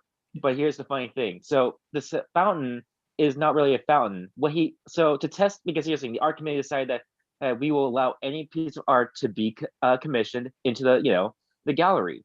So he decided to test that by making an art piece. He bought a urinal. He put it at a 90-degree angle, and he submitted it. He did not. Yes, that's yeah. Oh, it'll come to me after I sign off. He's in the early 1900s. He's the one to put the mustache on the Mona Lisa. Yeah. Yeah, he was a Dadaist, and they were iconoclastic. They tried to destroy traditional art, or not destroy it, but challenge it. Yeah. It'll come to me. Oh my goodness, why is it? Yeah, I talk about him when I teach art 2.3, which I haven't taught for a couple of years. Yeah, it's fine. You can find things on that work of art. There's one of them at the Museum of Modern Art in San Francisco. Of course, you can't go there now.